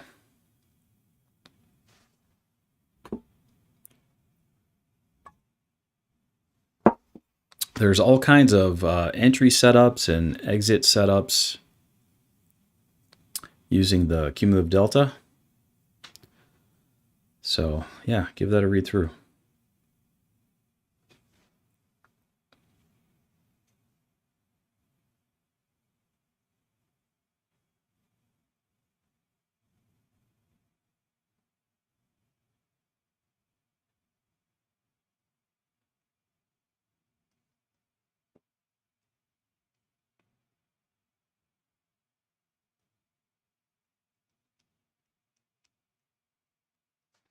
Starting to put in a little bit of a delta squeeze here. The delta is just starting to turn negative. It's not really rounding over yet, but I feel like that's where we're headed. This might be a good short here. I know we tried it at the 8, but might have just been a little too early on it.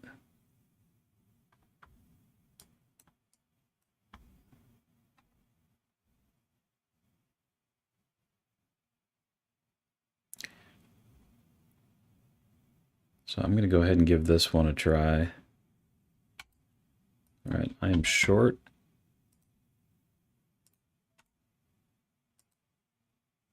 From 882.50.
Speaking of the playbook, the setup that I just entered on is the Delta squeeze for a short. That is detailed in the playbook.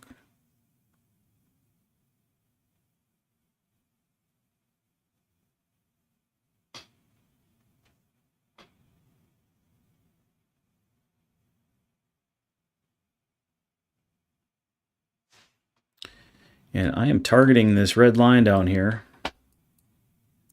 If we can get it, if we can't get it and we get an exit set up before then I'll exit early.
Well, guys, this might be my last trade. I just got a note that the nurse is trying to get a hold of me from school. Looks like my daughter is sick. So I'm going to have to take off here and go get her, it looks like. I can move my stop to break even.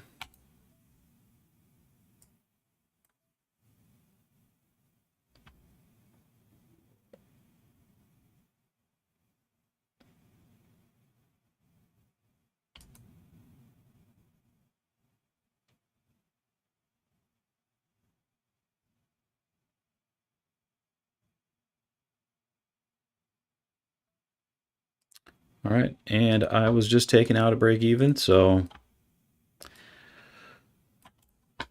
that's another break even on the board. Puts me at 5 break evens for the day. Anyway, still profited 46 3/4 points. This morning was a lot better, but any green day, I guess, is a good day. So, but I got to take off and looks like go get her. So, good luck to you guys. We will see you guys tomorrow. All right, take care. Oh, wow, look at that move. It's like one of those big Delta candles. I mean, who even trades those tiny candles anymore? I like big fat candles, I can't deny. When the Delta's green and riding high, when a chart spikes thick with a bullish wick, I'm glued to my screen, that's the trick. I want to bounce quick, can't let it go. Big Delta bars, let that volume show. I'm zooming out, yeah, that's my groove. Catching waves in a Delta move. Wanna trade slow? Nah, too tame. This market's got heat, I'm in the game. Delta's skinny, not my taste. Fat candles on my happy place. Oh, traders, let me see that line. When the buyers push, I feel just fine. It's the fat move, no squeeze fake. I'm in this trend with no break. Got entries, stacking tall, no weak signals, I'm all in, y'all. Skinny candles just ain't for me. Big Delta's not golden key.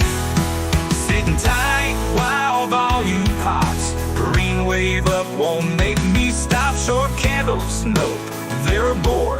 Give me fat Deltas, I want more. Like those thick moves, yeah, yeah. I wanna break through. You know, then hope and play, don't you fold. Big Deltas fill the chart with might. Skinny moves don't make it right.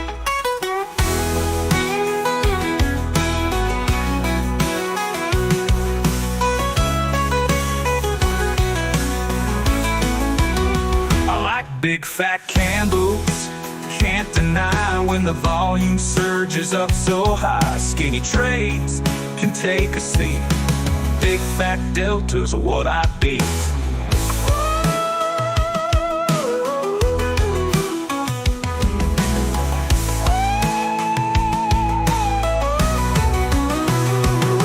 Well, traders low, let me see that life is good. Am I happy? Delta skinny, not my taste. Fat candles on my happy place. Oh, traders, let me see that line. When the buyers push, I feel just fine. It's the fat move, no squeeze fake. I'm in this trend with no break. Got entries, stacking tall. No weak signals, I'm all in, y'all. Skinny candles just ain't for me. Big delta's my golden key. Big delta's my golden key. Sitting tight while volume pops. Green wave up won't make me stop. Short candles, nope, they're aboard. Give me fat deltas, I want more. Like those big moves, yeah. Wanna break through, you know. And hold and play, don't you fold. Big deltas fill the chart with might. Skinny moves don't make it right.